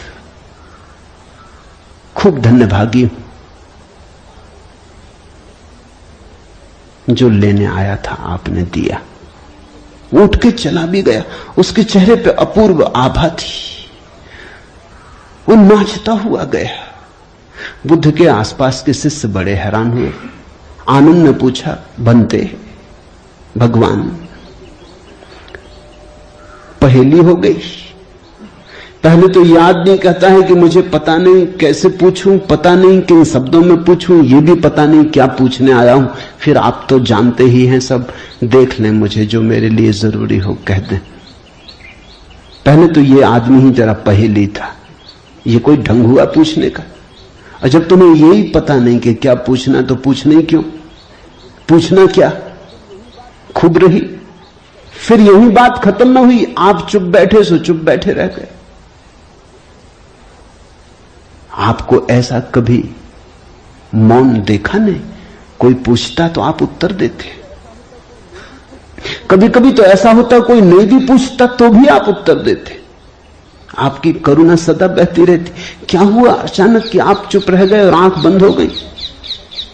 और फिर क्या रहस्यमय घटा कि वो आदमी रूपांतरित होने लगा। हमने उसे बदलते देखा, हमने उसे किसी और ही रंग में डूबते देखा, उसमें मस्ती आते देखी। वो नाचता हुआ गया है, आंसुओं से भरा हुआ, गदगद आह्लादित, वो चरणों में झुका, उसकी सुगंध हमें भी छुई। ये हुआ क्या? आप कुछ बोले नहीं, उसने सुना कैसे? और हम तो इतने दिनों से, वर्षों से आपके पास, हम पर आपकी कृपा कम है क्या? ये प्रसाद जो उसे दिया हमें क्यों नहीं मिलता? लेकिन ध्यान रहे, उतना ही मिलता है जितना तुम ले सकते हो। बुद्ध ने कहा, सुनो, घोड़े, आनंद से घोड़े की बात की क्योंकि आनंद छत्री था, बुद्ध का चचेरा भाई था और बचपन से ही घोड़े का बड़ा शौक था। उसे घुड़सवार था, प्रसिद्ध घुड़सवार था, प्रतियोगी था बड़ा। उसने कहा, सुन आनंद, बुद्ध ने कहा, घोड़े 4 प्रकार के होते। एक तो मारो भी तो भी टस से मस नहीं होते, रद्दी से रद्दी घोड़े, जितना मारो उतना ही हठयोगी हो जाते हैं, बिल्कुल हट बांध के खड़े हो जाते। तुम मारो तो वो जिद बना लेते हैं कि देखें कौन जीतता। फिर दूसरे तरह के घोड़े होते हैं, मारो तो चलते हैं, न मारो तो नहीं चलते, कम से कम पहले से बेहतर। फिर तीसरे तरह के घोड़े होते, कोड़ा फटकारो, मारना काफी जरूरी नहीं, सिर्फ कोड़ा फटकारो, आवाज काफी। और भी कुलीन होते, दूसरे से भी बेहतर। फिर आनंद, तुझे जरूर पता होगा, ऐसे भी घोड़े होते हैं कि कोड़े की छाया देख के भागते हैं, फटकारना भी नहीं पड़ता। ये ऐसा ही घोड़ा था, छाया काफी। अष्टावक्र ने देखा होगा गौर से, जब तुम आके मुझसे कुछ पूछते हो तो तुम्हारे प्रश्न से ज्यादा महत्वपूर्ण सवाल तुम हो। कभी कभी तुम्हें भी ऐसा लगता होगा कि तुमने जो नहीं पूछा था वो मैंने उत्तर दिया है, और कभी कभी तुम्हें ऐसा भी लगता होगा कि शायद मैं टाल गया तुम्हारे प्रश्न को, बचाव कर गया, कुछ और उत्तर दे गया हूं। लेकिन सदा तुम्हारी भीतरी जरूरत ज्यादा महत्वपूर्ण। तुम क्या पूछते हो ये उतना महत्वपूर्ण नहीं, क्योंकि तुम्हें खुद ही ठीक पता नहीं तुम क्या पूछते हो, क्यों पूछते हो। उत्तर वही दिया जाता है जिसकी तुम्हें जरूरत है। तुम्हारे पूछने से कुछ तय नहीं होता। देखा होगा अष्टावक्र ने ज्ञानी तो नहीं है जनक, अज्ञानी है फिर क्या? अज्ञानी भी नहीं, क्योंकि अज्ञानी तो अकड़ा से भरा होता है। अज्ञानी तो झुकना जानता ही नहीं। ये तो मुझ 12 साल की उम्र के लड़के के पैरों में झुक गया, साष्टांग दंडवत की। ये अज्ञानी के लिए असंभव है। अज्ञानी तो समझता है कि मैं जानता ही हूं, मुझे कौन समझाएगा। अज्ञानी अगर कभी पूछता भी है तो तुम्हें गलत सिद्ध करने को पूछता है, क्योंकि अज्ञानी तो ये मान के चलता है कि पता तो मुझे है ही, देखे इनको भी पता है या नहीं। अज्ञानी परीक्षा के लिए पूछता है। नहीं, इसकी आंखें जनक की तो बड़ी निर्मल है। मुझ 12 साल के अनजान अपरिचित लड़के को सम्राट होते हुए भी इसने कहा, एतत् मम ब्रूहि प्रभो, हे प्रभु मुझे समझा के कहें। नहीं, ये विनयशील है, अज्ञानी तो नहीं। मूढ़ है क्या फिर? मूढ़ तो पूछते ही नहीं। मूढ़ों को तो पता ही नहीं कि जीवन में कोई समस्या है। मूढ़ और बुद्ध पुरुषों में एक समानता है। बुद्ध पुरुषों के लिए कोई समस्या नहीं रही, मूढ़ों के लिए अभी समस्या उठी ही नहीं। बुद्ध पुरुष समस्या के पार हो गए, मूढ़ अभी समस्या के बाहर है। मूढ़ तो इतना मूर्छित है, उसे कहां सवाल कथम ज्ञानम, मूढ़ पूछेगा कथम मुक्ति। मूढ़ पूछेगा कैसे होगा वैराग्य, मूढ़ पूछेगा असंभव। मूढ़ अगर पूछेगा भी तो पूछता है राग में सफलता कैसे मिलेगी। मूढ़ अगर पूछता भी है तो पूछता है संसार में और थोड़े ज्यादा दिन कैसे रहना हो जाए, मुक्ति नहीं। मूढ़ पूछता है बंधन सोने के कैसे बने, बंधन में हीरे जवाहरात कैसे जड़े। मूढ़ पूछता भी है तो ऐसी बातें पूछता है। ज्ञान, मूढ़ तो मानता ही नहीं कि ज्ञान हो सकता है, वो तो संभावना को स्वीकार नहीं करता। वो तो कहता कैसा ज्ञान। मूढ़ तो पशुवत जीता है। नहीं, ये जनक मूढ़ भी नहीं, मुमुक्षु है। मुमुक्षु शब्द समझना जरूरी है। मोक्ष की आकांक्षा, मुमुक्षा। अभी मोक्ष के पास नहीं पहुंचा, ज्ञानी नहीं है। मोक्ष के प्रति पीठ करके नहीं खड़ा, मूढ़ नहीं है। मोक्ष के संबंध में कोई धारणाएं पकड़ के नहीं बैठा, अज्ञानी भी नहीं है, मुमुक्षु है। मुमुक्षु का अर्थ है सरल है इसकी जिज्ञासा। न मूढ़ता से अपवित्र हो रही है, न अज्ञानपूर्ण धारणाओं से विकृत हो रही है। शुद्ध है इसकी जिज्ञासा, सरल चित्त से पूछा है। अष्टावक्र ने कहा, हे प्रिय, यदि तू मुक्ति को चाहता है तो विषयों को विष के समान छोड़ दे और क्षमा, आर्जव, दया, संतोष और सत्य को अमृत के समान सेवन कर। मुक्ति मिच्छसि चेतात विषयान विस्वत्यज। शब्द विषय बड़ा बहुमूल्य है, वो विष से ही बना है। विष का अर्थ होता है जिसे खाने से आदमी मर जाए। विषय का अर्थ होता है जिसे खाने से हम बार बार मरते।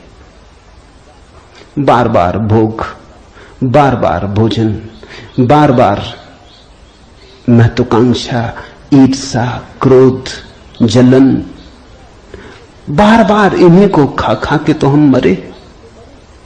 बार बार इन्हीं के कारण तो मरे। अब तक हमने जीवन में जीवन कहां जाना, मरने को ही जाना है। अब तक हमारा जीवन, जीवन की प्रज्वलित ज्योति कहां, मृत्यु का ही धुआं है।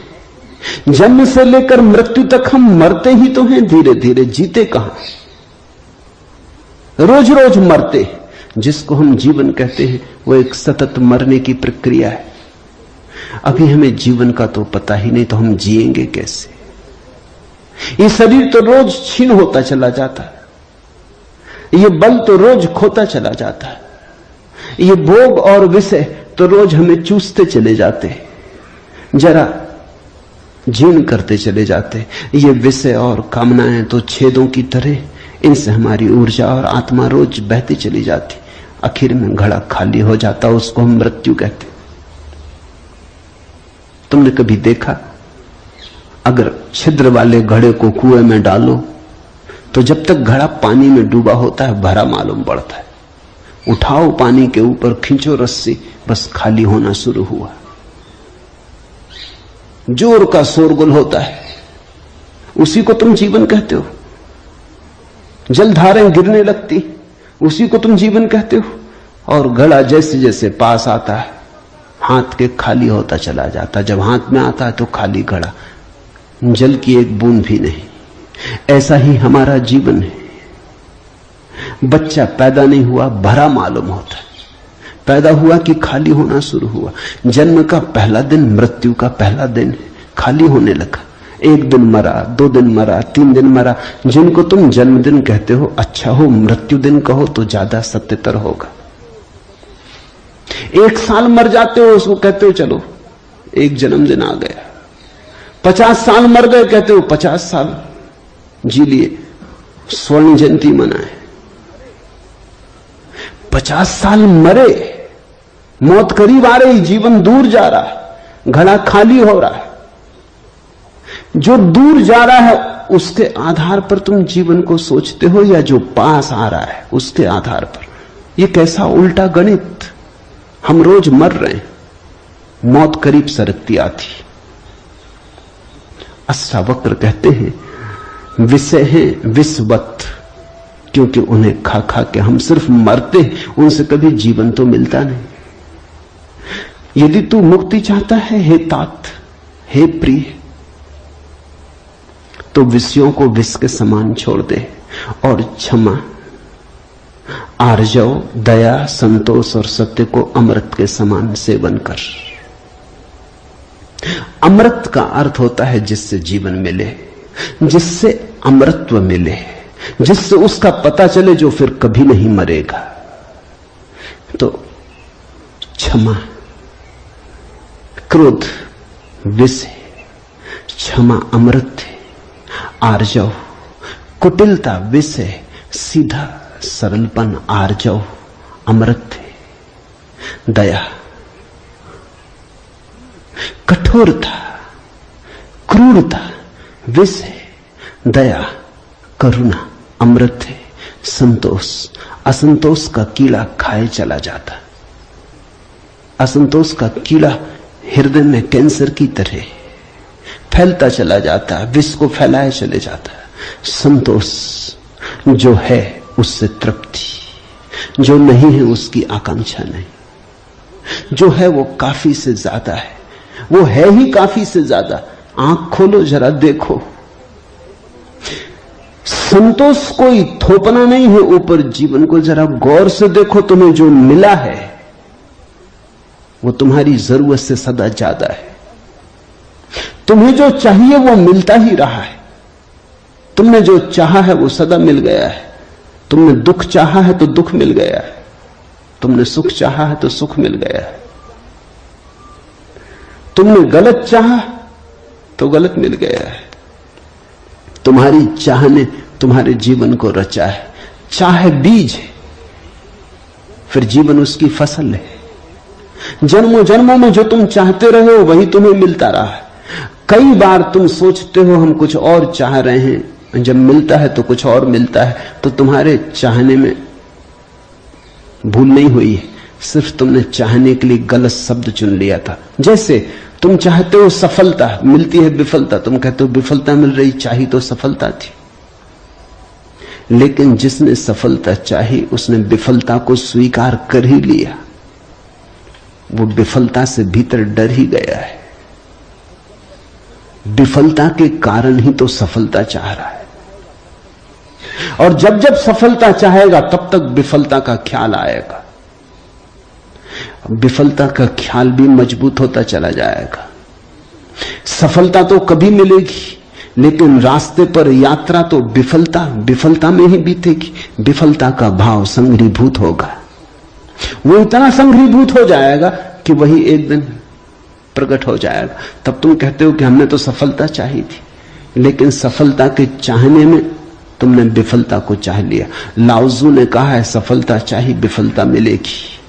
अगर सचमुच सफलता चाहिए हो, सफलता चाहना ही मत, फिर तुम्हें कोई विफल नहीं कर सकता। तुम कहते हो हमने सम्मान चाहा था, अपमान मिल रहा है। सम्मान चाहता ही वही व्यक्ति है जिसका अपने प्रति कोई सम्मान नहीं। वही तो दूसरों से सम्मान चाहता है। अपने प्रति जिसका अपमान है वही तो दूसरों से अपने अपमान को भर लेना चाहता है, ढांक लेना चाहता है।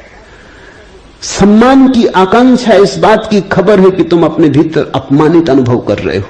तुम्हें अनुभव हो रहा है कि मैं कुछ भी नहीं हूं, दूसरे मुझे कुछ बना दे, सिंहासन पे बिठा दे, फताकाएं फहरा दे, झंडे उठा ले मेरे नाम के, दूसरे कुछ कर दे।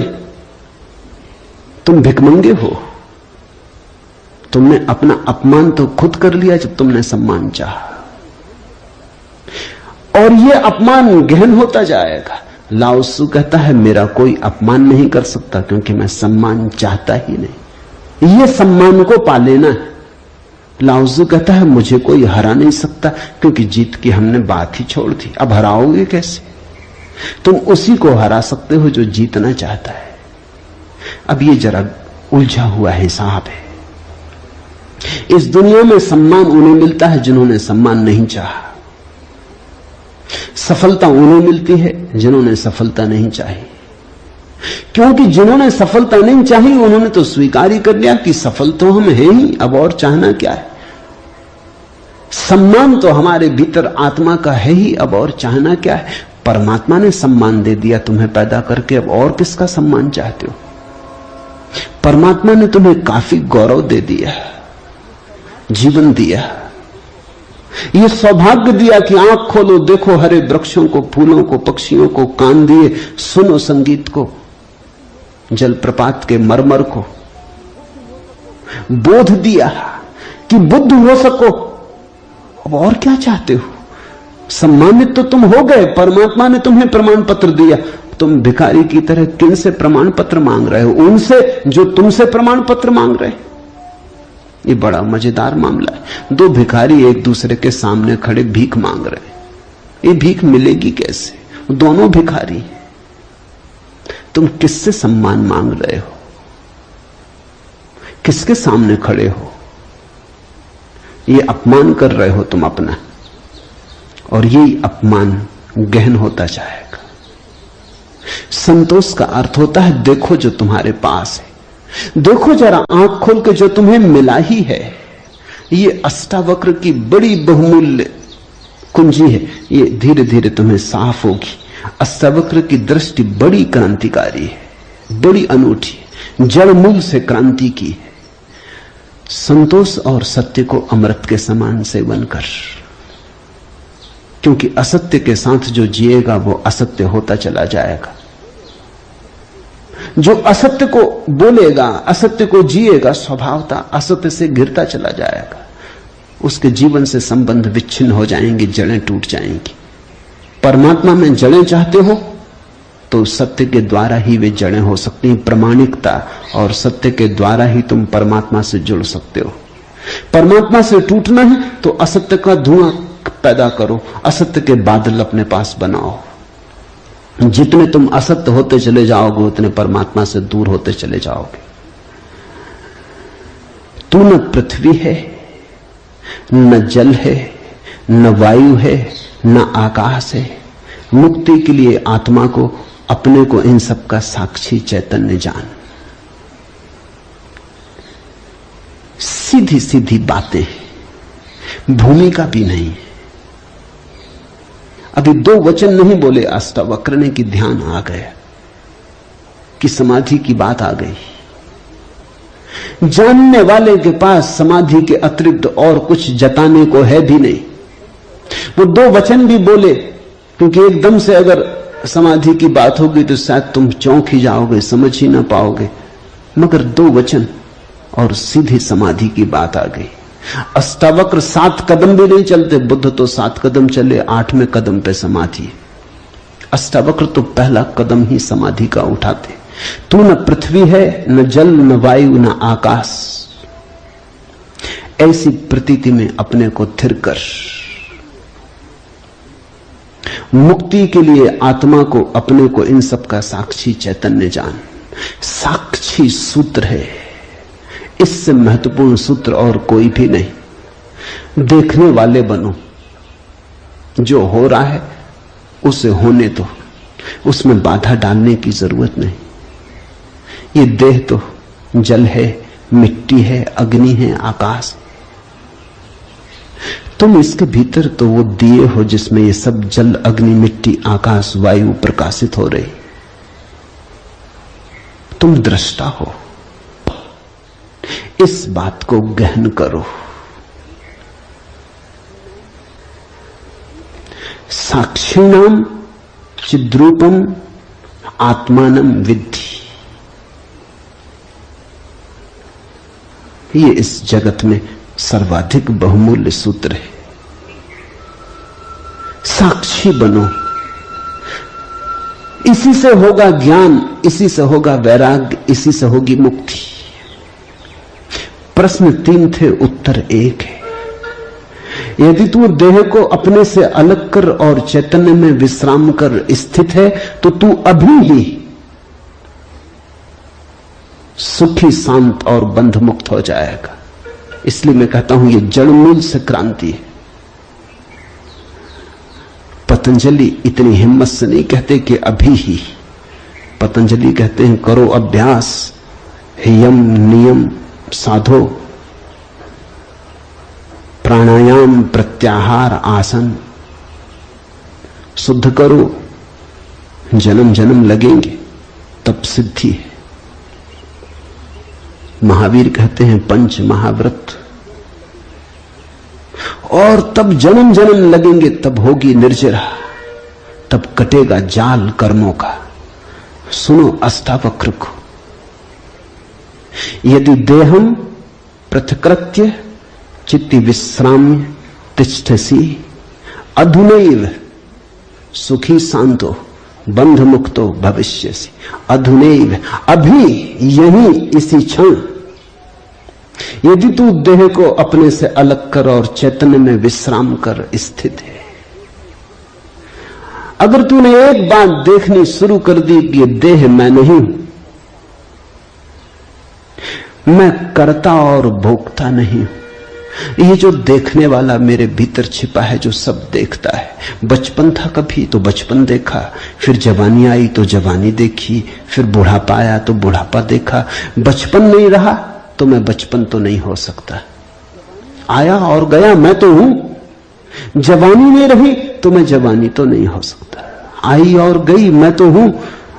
बुढ़ापा आया, जा रहा है, तो मैं बुढ़ापा नहीं हो सकता, क्योंकि जो आता है जाता है वो मैं कैसे हो सकता हूं। मैं तो सदा हूं। जिस पे बचपन आया, जिस पे जवानी आई, जिस पे बुढ़ापा आया, जिस पे 1000 चीजें आई और गई, मैं वही शाश्वत हूं। स्टेशनों की तरह बदलती रहती बचपन, जवानी, बुढ़ापा, जन्म, यात्री चलता जाता। तुम स्टेशन के साथ अपने को एक तो नहीं समझ लेते। पुणे की स्टेशन पर तुम ऐसा तो नहीं समझ लेते कि मैं पूना हूं। फिर पहुंचे मनमाड़ तो ऐसा तो नहीं समझ लेते कि मैं मनमाड़ हूं। तुम जानते हो कि पूना आई गई, मनमाड़ आया गया। तुम तो यात्री हो, तुम तो दृष्टा हो जिसने पूना देखी, पूना आई, जिसने मनमाड़ देखा, मनमाड़ आया। तुम तो देखने वाले हो। तो पहली बात, जो हो रहा है उसमें से देखने वाले को अलग कर लो, देह को अपने से अलग कर, और चैतन्य में विश्राम। और करने योग्य कुछ भी नहीं है। जैसे लाओसु का सूत्र है समर्पण, वैसे अष्टावक्र का सूत्र है विश्राम, रेस्ट। करने का कुछ भी नहीं है। मेरे पास लोग आते हैं, वो कहते हैं ध्यान कैसे करें। वो प्रश्न ही गलत पूछ रहे हैं। गलत पूछते हैं तो मैं उनको कहता हूं करो। क्या करोगे? तो उनको बता देता हूं कि करो, कुछ ना कुछ तो करना ही पड़ेगा। अभी तुम्हें करने की खुजलाहट है तो उसे तो पूरा करना होगा। खुजली है तो क्या करोगे? बिना खुजाए नहीं बनता। लेकिन धीरे धीरे उनको करवा करवा के थका डालता हूं। फिर वो कहते हैं अब इससे छुटकारा दिलवाओ। अब कब तक ये करते रहे? उनको तो मैं तो पहले ही राजी था, लेकिन तुम्हें समझने में जरा देर लगी। अब विश्राम करो। ध्यान का आत्यंतिक अर्थ विश्राम है। चित्ती विश्राम में तिष्ठसि, जो विश्राम में ठहरा देता अपने चेतना को, जो होने मात्र में ठहर जाता, कुछ करने को नहीं। क्योंकि जिसे तुम खोज रहे हो वो मिला ही हुआ है। क्योंकि जिसे तुम खोज रहे हो उसे कभी खोया ही नहीं, उसे खोया नहीं जा सकता। वही तुम्हारा स्वभाव है। अयमात्मा ब्रह्म, तुम ब्रह्म हो, अनल हक, तुम सत्य हो। कहां खोजते हो? कहां भागे चले जाते हो? अपने को ही खोजने कहां भागे चले जाते हो? रुको, ठहरो। परमात्मा दौड़ने से नहीं मिलता, क्योंकि परमात्मा दौड़ने वाले में छिपा है। परमात्मा कुछ करने से नहीं मिलता, क्योंकि परमात्मा करने वाले में छिपा है। परमात्मा के होने के लिए कुछ करने की जरूरत ही नहीं, तुम हो ही। इसलिए अष्टावक्र कहते हैं चित्ती विश्राम में विश्राम करो, ढीले छोड़ो अपने को, ये तनाव छोड़ो। कहां जाते? कहीं जाने को नहीं, कहीं पहुंचने को नहीं।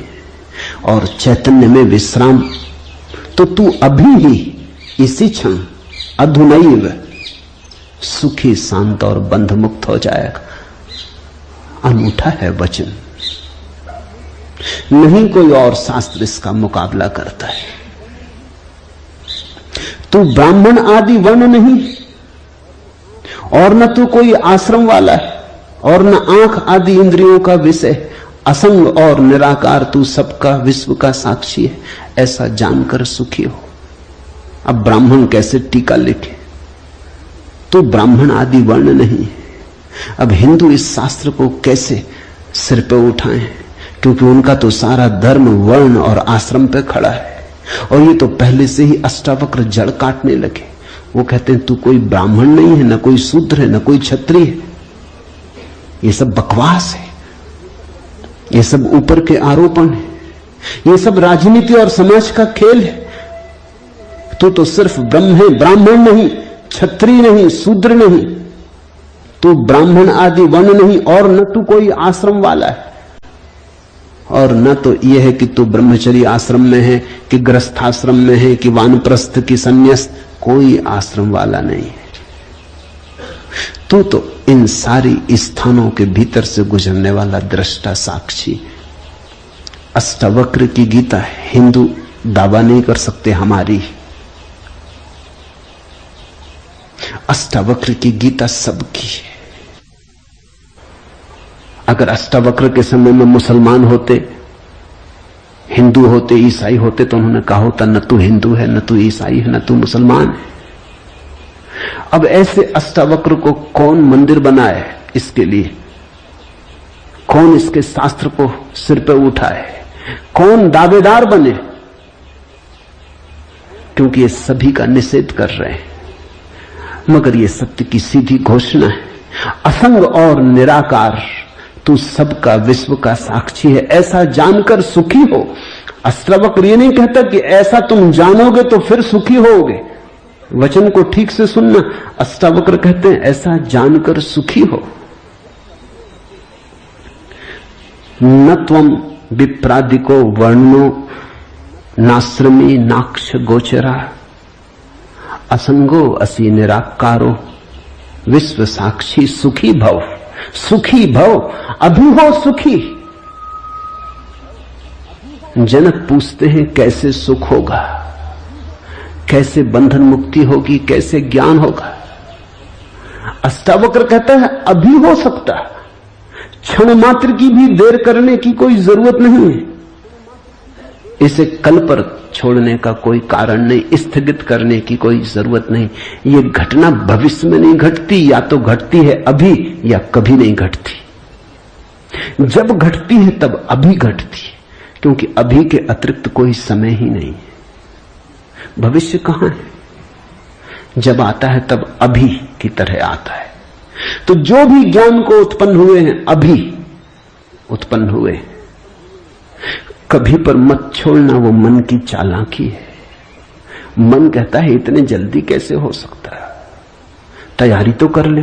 मेरे पास लोग आते हैं, वो कहते हैं संन्यास लेना, लेंगे कभी, कभी कभी न लोगे। कभी पर टाला तो सदा के लिए टाला, कभी आता ही नहीं। लेना हो तो अभी, अभी के अतिरिक्त कोई समय ही नहीं है। अभी है जीवन, अभी है मुक्ति, अभी है अज्ञान, अभी है ज्ञान, अभी है निद्रा, अभी हो सकता जागरण। कभी क्यों? कठिन होता मन को, क्योंकि मन कहता है तैयारी तो करने दो। मन कहता है कोई भी काम तैयारी के बिना कैसे घटता। आदमी को विश्वविद्यालय से प्रमाण पत्र लेना है तो वर्षों लगते, डॉक्टरेट करनी है तो 20-25 साल लग जाते, मेहनत करते करते फिर आदमी आके डॉक्टर हो पाता। अभी कैसे हो सकते? अष्टावक्र भी जानते, दुकान करनी हो तो अभी थोड़ी खुल जाएगी। इकट्ठा करना पड़े, आयोजन करना पड़े, सामान लाना पड़े, दुकान बनानी पड़े, ग्राहक खोजने पड़े, विज्ञापन भेजना पड़े, वर्षों लगते। इस जगत में कोई भी चीज अभी तो घटती नहीं, क्रम से घटती है। ठीक है, अष्टावक्र भी जानते हैं, मैं भी जानता हूं, लेकिन एक घटना यहां ऐसी है जो अभी घटती है, वो परमात्मा है। वो तुम्हारी दुकान नहीं, न तुम्हारा परीक्षालय, न तुम्हारा विश्वविद्यालय। परमात्मा क्रम से नहीं घटता, परमात्मा घट ही चुका है। आंख भर खोलने की बात है, सूरज निकल ही चुका है। सूरज तुम्हारे आंख के लिए नहीं रुका है कि तुम जब आंख खोलोगे तब निकलेगा। सूरज निकल ही चुका है, प्रकाश सब तरफ भरा ही है, अहिर्निश गूंज रहा उसका नाद, ओंकार की धुन सब तरफ गूंज रही है, सतत अनाहत चारों तरफ गूंज रहा है। खोलो कान, खोलो आंख। आंख खोलने में कितना समय लगता है, उतना समय भी परमात्मा को पाने में नहीं लगता। पल तो लगता पलक के झपने में। पल का अर्थ ही होता है जितना समय पलक को झपने में लगता उतना पल, मगर परमात्मा को पाने में पल भी नहीं लगता।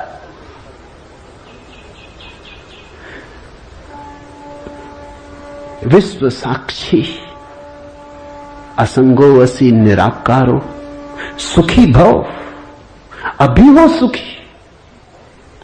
उधार नहीं है अष्टावक्र का धर्म, नगद, कैश।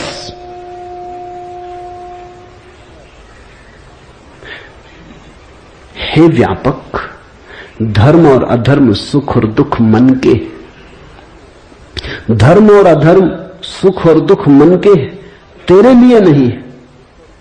तू न करता है न भोगता है, तू तो सर्वदा मुक्ति ही है। मुक्ति हमारा स्वभाव है, ज्ञान हमारा स्वभाव है। परमात्मा हमारा होने का ढंग है, हमारा केंद्र है, हमारे जीवन की श्वास है, हमारा होना है। धर्मो अधर्मो सुखम दुखम मान सानी नते विभो। अष्टावक्र कहते हैं, हे व्यापक, हे विभावान, हे विभूति संपन्न, धर्म और अधर्म, सुख और दुख मन के, ये सब मन की ही तरंगे। बुरा किया, अच्छा किया, पाप किया, पुण्य किया, मंदिर बनाया, दान दिया, सब मन के।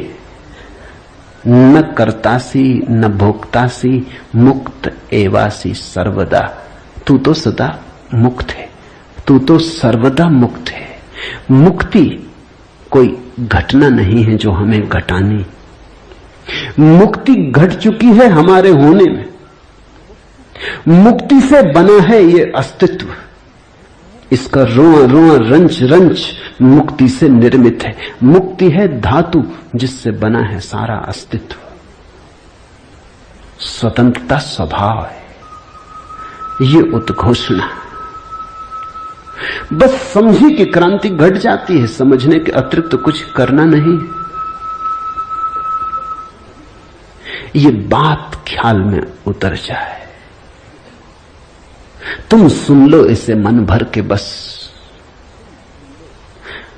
तो आज इतना ही कहना चाहूंगा। अष्टावक्र को समझने की चेष्टा भर करना। अष्टावक्र में करने का कोई इंतजाम नहीं है, इसलिए तुम ये मत सोचना कि अब कोई तरकीब निकलेगी जो हम करेंगे। अष्टावक्र कुछ करने को कहते ही नहीं, तुम विश्राम से सुन लो, करने को कुछ होने वाला ही नहीं है। इसलिए तुम कॉपी वगैरह नोटबुक लेके मत आना कि लिख लेंगे, कुछ आएगा सूत्र तो नोट कर लेंगे, करके देख लेंगे। करने का यहां कुछ काम ही नहीं है। इसलिए तुम भविष्य की फिक्र छोड़ के सुनना, तुम सिर्फ सुन लेना, तुम सिर्फ मेरे पास बैठ के शांत भाव से सुन लेना, विश्राम में सुन लेना। सुनते सुनते तुम मुक्त हो जा सकते हो। इसलिए महावीर ने कहा है कि श्रावक मुक्त हो सकता है सिर्फ सुनते सुनते। श्रावक का अर्थ होता है जो सुनते सुनते मुक्त हो जाए। साधु का तो अर्थ ही इतना है कि जो सुन सुन के मुक्त ना हो सका, थोड़ा कमजोर बुद्धि का है, कुछ करना पड़ा। सिर्फ कोड़े की छाया काफी न थी, घोड़ा जरा कुजात है, कोड़ा फटकारा तब थोड़ा चला, या मारा तो थोड़ा चला। छाया काफी है, तुम सुन लेना, कोड़े की छाया दिखाई पड़ जाएगी। तो अष्टावक्र के साथ एक बात स्मरण रखना, कुछ करने को नहीं है, इसलिए तुम आनंद भाव से सुन सकते हो। इसमें से कुछ निकालना नहीं कि फिर करके देखेंगे। जो घटेगा वो सुनने में घटेगा। सम्यक श्रवण सूत्र है। अधुनैव सुखी शांतो बंध मुक्तो भविष्यसि।